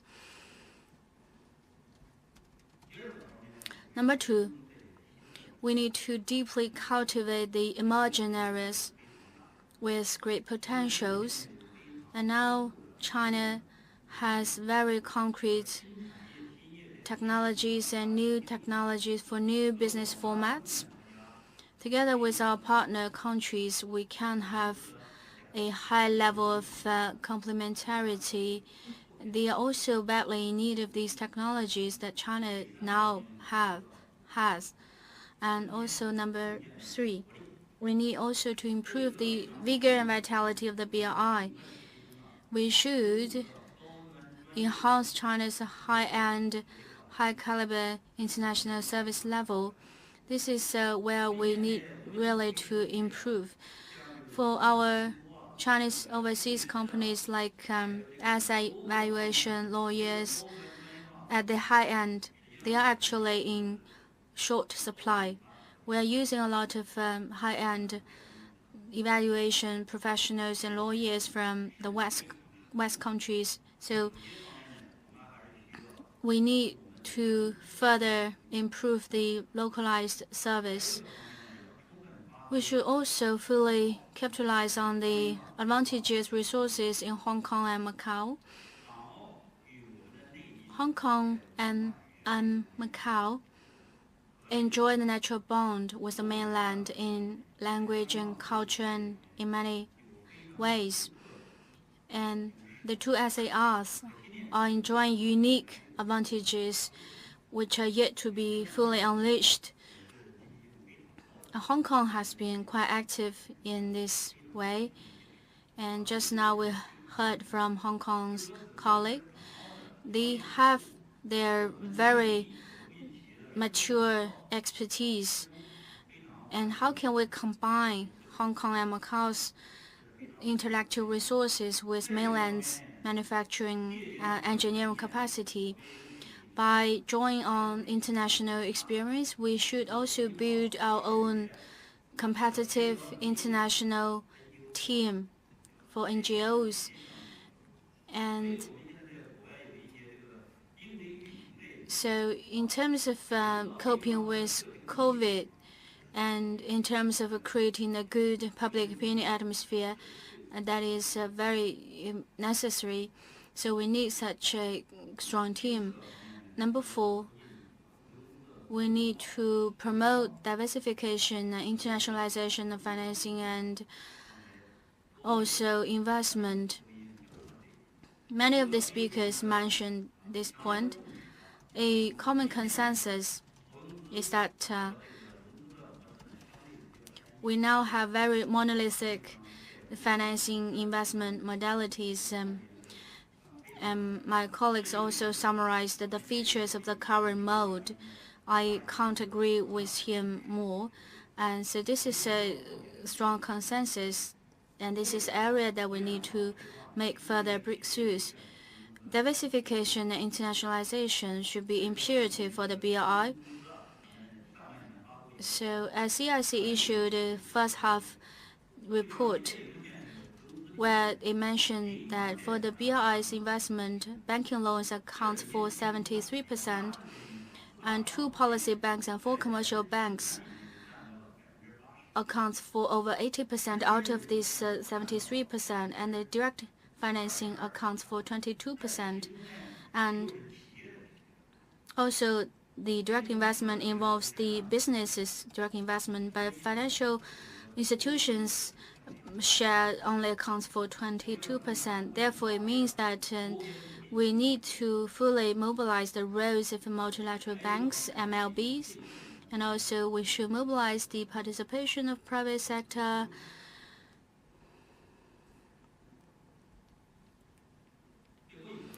The last one, an old topic, we should strengthen on compliance and risk fencing.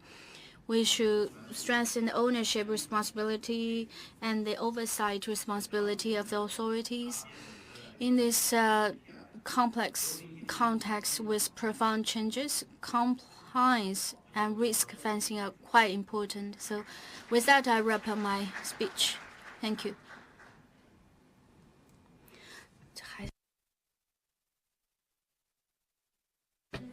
Thank you, Mr. Zhai. So Mr. Zhai works with the BRI Promotion Center under the NDRC, and he's in charge of the center.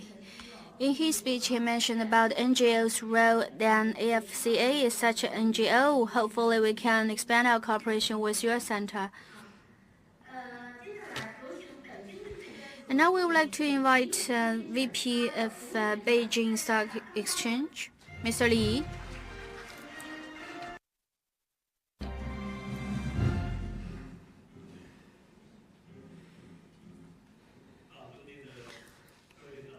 Dear leaders, Dear friends, good morning.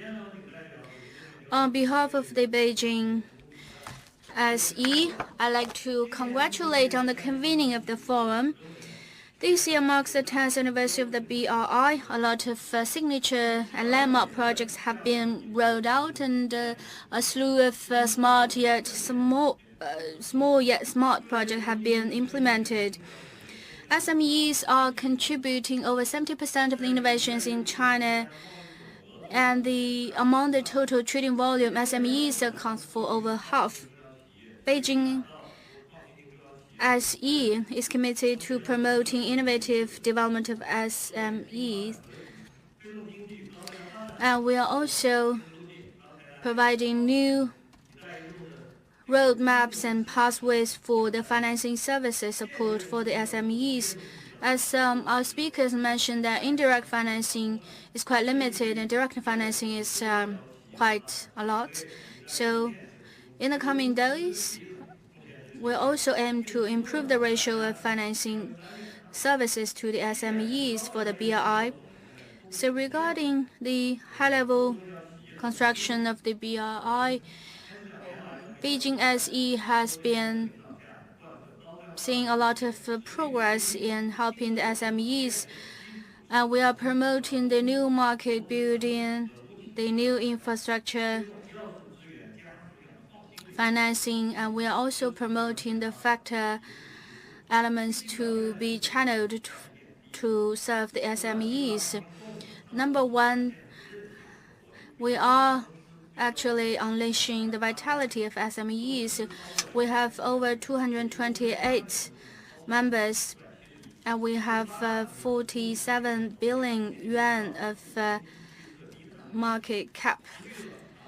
We are focusing on green energy, low carbon development. SMEs are accounting for 90% of our members. Half of them are tech giants in China. Second, we are enriching product systems. We launched the Beijing 50 index.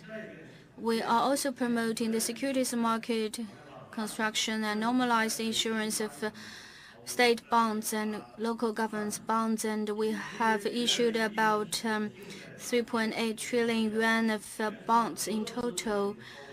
And our qualified financial institutions and also social security funds and QFIs are also doing transactions on our exchange.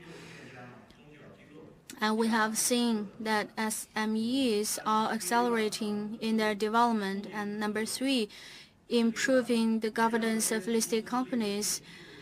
And we focus on both the governance of a corporation and also information disclosure. We constantly improve the internal control, the frontline control, and we also strictly crack down on illegal conducts. We actively advocate CSR and green financing. We encourage listed companies to use ESG standards. 40% of the listed companies disclose the environmental pollution, energy, resources saving information, and many companies issue ESG reports. Number four, we are promoting the institutional opening up. We focus on both bringing in and going out. And we also encourage cross-market cooperation. We encourage QFI's participation in international cooperation. 5 foreign companies are listed in our exchange, and a lot of foreign securities become members.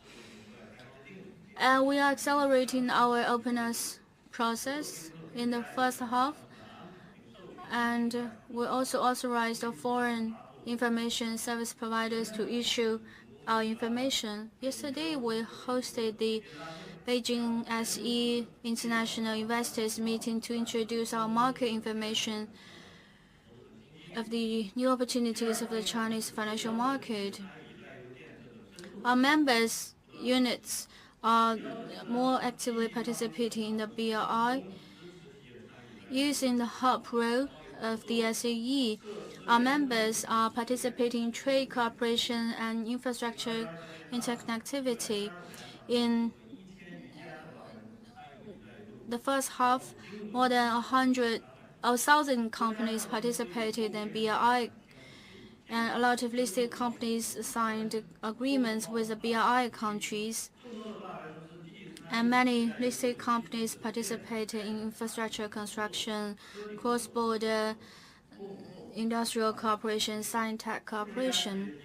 And also digital and ICT companies are providing the digital services for peoples of the BRI countries, and smart power plants and smart power grids are being rolled out in Iraq, Congo, and other countries. And our listed companies and the new three boards companies are being deeply involved in the BRI. And while we serve this BRI, the prospect is very broad. In the third summit on BRI, President Xi supports the high quality of BRI with 8 action plans with new vision and new missions. And the just concluded financial meeting emphasized to have a higher quality of financial service and development to serve BRI and go in global. And most of these countries are developing countries with massive SMEs and has a very broad growth potential.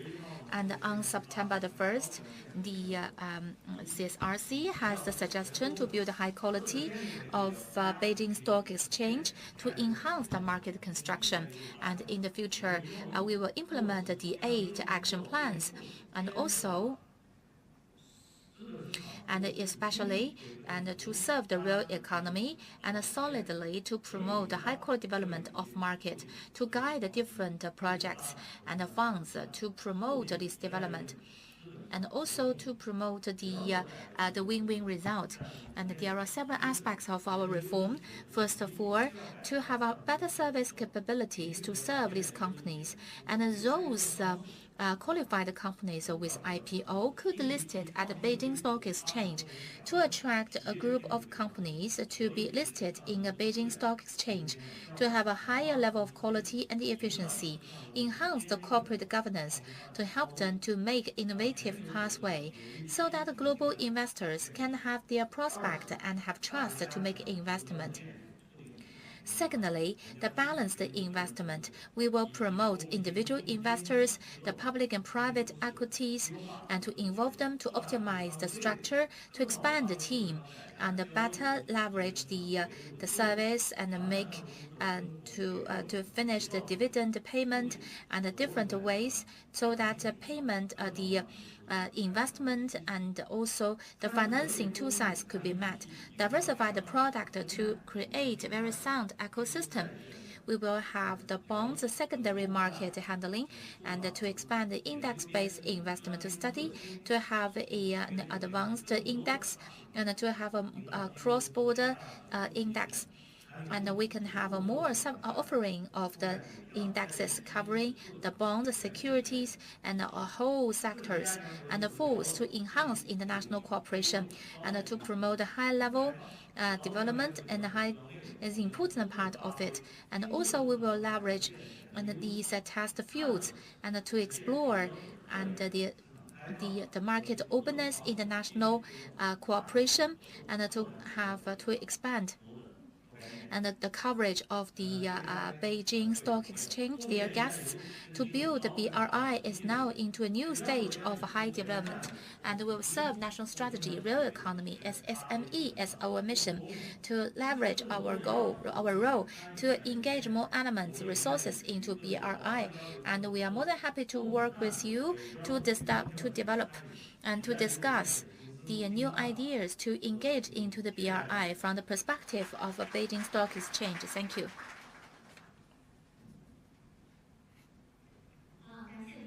Thank you, Mr. Li, for your wonderful sharing.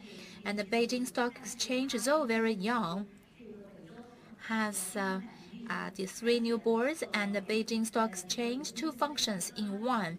And Mr. Li had cooperation with Hong Kong, and these mutual products are developed. And we do hope that Beijing Stock Exchange and in BRI construction can have a better role to play. And that's the end of the keynote speech. Next, we move into the achievement release, and so that we could witness the result of BRI financial cooperation. First of all, I'd like to invite Mr. Zhang, Chief Economist and Head of Research, China Galaxy Securities.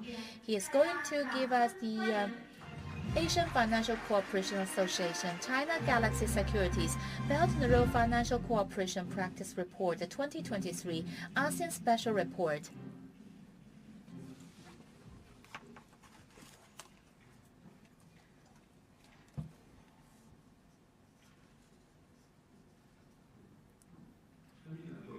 Distinguished leaders, good morning. And my name is Zhang Jing. I'm from China Galaxy Securities. On behalf of our company, I'd like to release the Asia Financial Cooperation Association China Galaxy Securities Belt and Road Financial Cooperation Practice Report 2023, ASEAN Special Report. BRI at its 10th anniversary really changed the overall global economic and social status. This is a big milestone. And just concluded last month, the third summit on BRI, and President Xi proposed these very important keynote speech on the global connectivity in ASEAN as important areas and also priority for the diplomatic relations, important hub of the maritime Silk Road. China ASEANs are important trading partners. We have a people and historical and civilization connectivity. And in this process, we have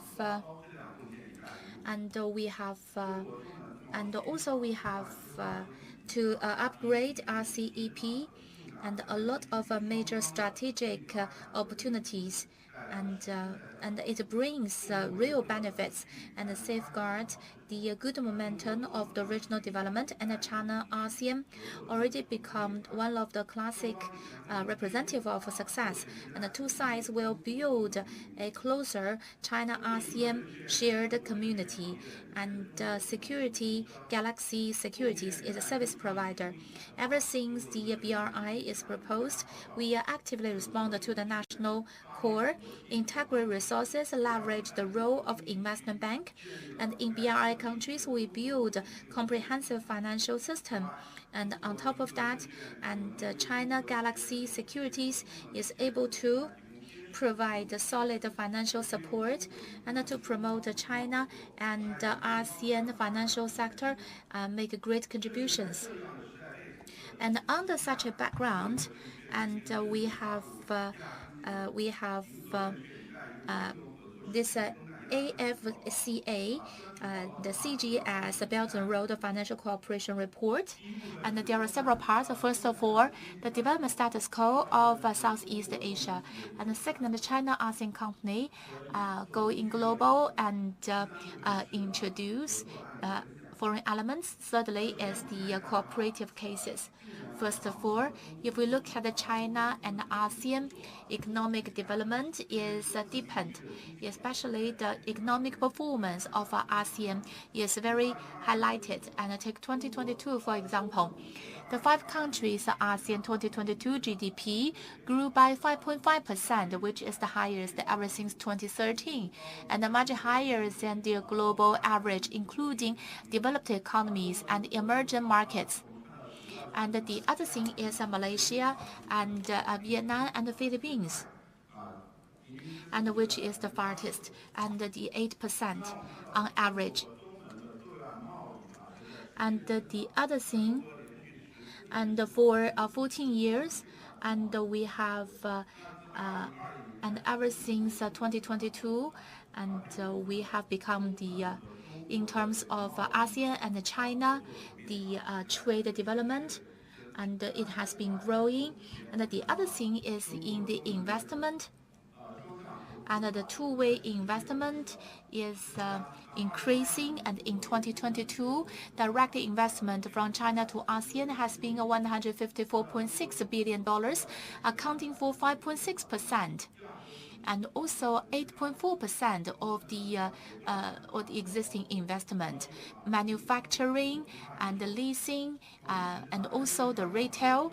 And apart from those traditional industry and new emerging markets, is also made employment in Philippines and Indonesia, Vietnam, Malaysia, and Thailand, especially in the e-commerce and NEV. And globally speaking, and its growth speed is quite leading. And China, and among these emerging markets in ASEAN, with a lot of deployment. And that is the new highlights. And the investment is two-way. On one hand, China is expanding investment to ASEAN. On the other hand, and the the ASEAN companies made more investment in China. In 2022, newly built companies in ASEAN in China is 1,833, and the actual investment is up to $12 billion, increased by 33%. Especially, and even though we have an external impact, and China and ASEAN trade and investment is on a fast growth channel. If we look at investment in ASEAN in China, and in terms of the overall invested sectors, have wholesale and retail, manufacturing and high-tech sectors, and also the information, telecommunication technology, and the others, and the software. And it's really diversified investment. And the other thing is that within the report AFCA, and we have up to 20 classic cases, including financial, manufacturing, service, and other sectors. And we pick 3 classic cases to share with you. And the first one is China Galaxy Securities acquire a Liancheng, a security companies, and that is all capable banks. And in 2018. And we acquired this company, Liantong. And also, we have provided a very broad service, including securities and economic analysis, investment bank, and asset management.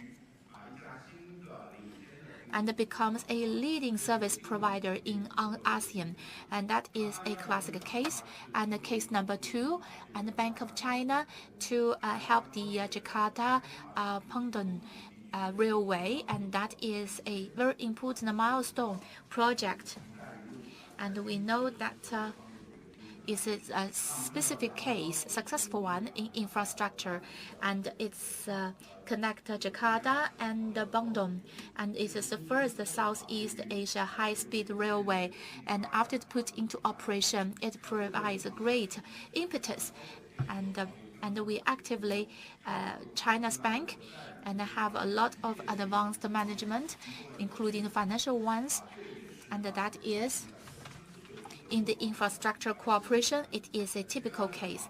And the third one is that, and the other one is Indonesia, and we have financial sectors, and the other thing is that, and we have a sintering and steel making, and also the large scale manufacturing. And by now we have a service, and we have a Belt and Road and a service provider to BRI, and we provide a financial insurance level guarantee. And with that said, and what we released today is the financial cooperation practice report. And by now, and in the past 10 years, it is a milestone conclusion. Looking into the future, next 10 years at the BRI, financial service, infrastructure entities, we see more cooperation. We could have more classic results. Thank you.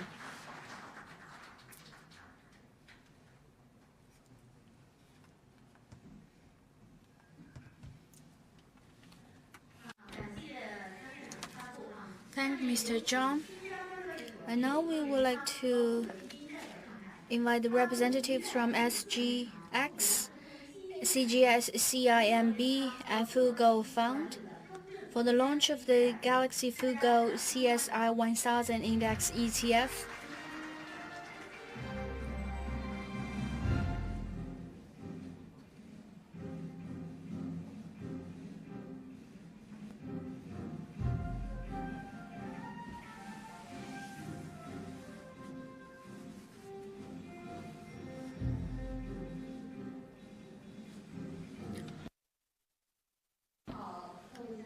Dear friends, dear distinguished guests, so I'm Chen Qing representing the SGX.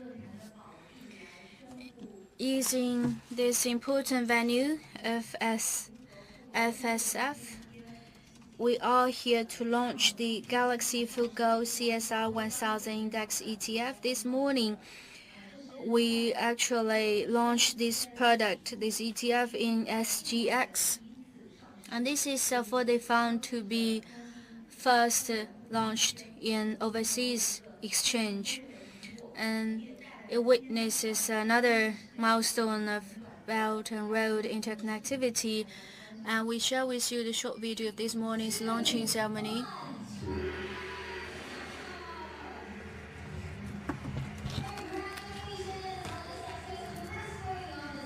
CSI 1000 ETF on the SGX Securities market.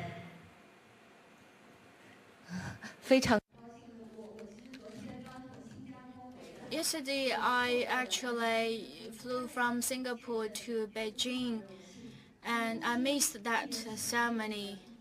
And 1 year ago, the product interconnectivity program was established with the aim of using not only local market resources, but also to tap overseas resources. This interconnectivity mechanism has laid a solid groundwork for cross-border interconnectivity. It has also made innovations for the ETF products. For investors, all of them are identifying new growth opportunities, especially in the context of instabilities. To have a enriched investment tool is very important. ETF interconnectivity has been SGX's important offering to the overseas investors. It can promote investors' enthusiasm for the Chinese market. It is also enriching Singapore's domestic ETF portfolios. We thank China Securities Regulatory Commission's CSRC and also our partners for your support for SGX. And great thanks also go to Shenzhen Stock Exchange for the launching ceremony.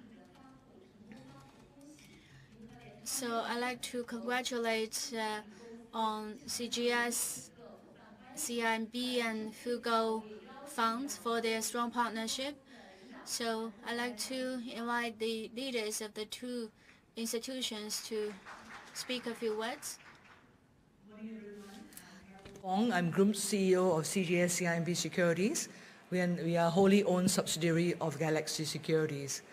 Earlier on, you heard from Stephen, our chief economist, who talked about case studies of the achievements that China and ASEAN has worked together to achieve. Today, we talk about the launch of the Galaxy Fugo CS 1000 ETF. I'd like to also talk about actually Rebecca. Rebecca's a classic case of actually how we collaborate across China and ASEAN. She flew from China, from Shanghai to Singapore last night, and she's in Beijing here today. So thank you, Rebecca, for making the effort to join us for this launch. We are proud to be part of China's economic rebound with the launch of the CGS Fugo CSI 1000 ETF.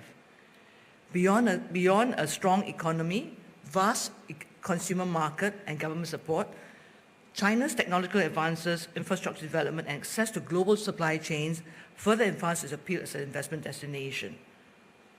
the CGS Full Gold CSI 1000 ETF will enable investors to tap into the growth of industries that are at the forefront of China's innovation streak. I've just found out that in respect of China-ASEAN Connect for the ETFs between SGX and China, there have been 4 ETFs that's been launched. Today marks the 4th ETF with Full Gold, and out of the 4, I'm proud to also announce that China Galaxy participated in 3 out of the 4 ETFs listed. And there are many more to come.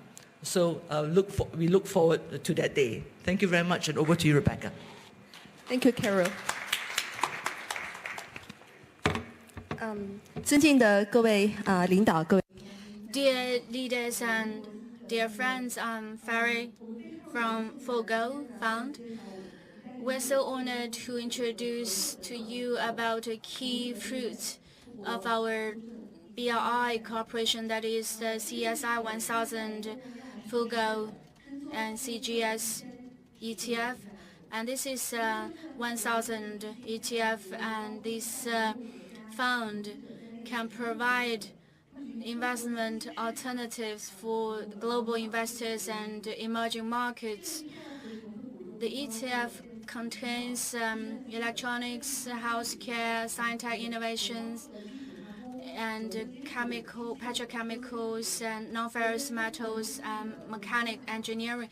With China's economy turning upward and the investment value of our fund is increasing, SGS as the leading stock exchange in AP, it has been quite competitive in system building and institutional building. So SGS and also our Full Gold Fund are very good partners and trustworthy partners. The launching of this fund has fully utilized the abundant resources of SGS, but also further enhance the partnership between our 2 companies. We look forward to long-term win-win outcome. Thank you.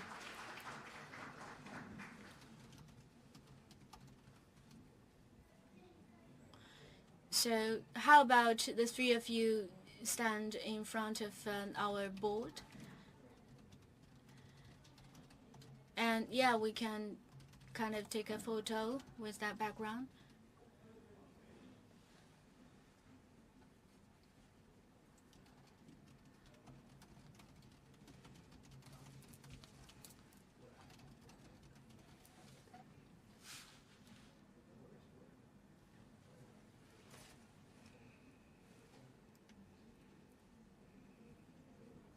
Thank you.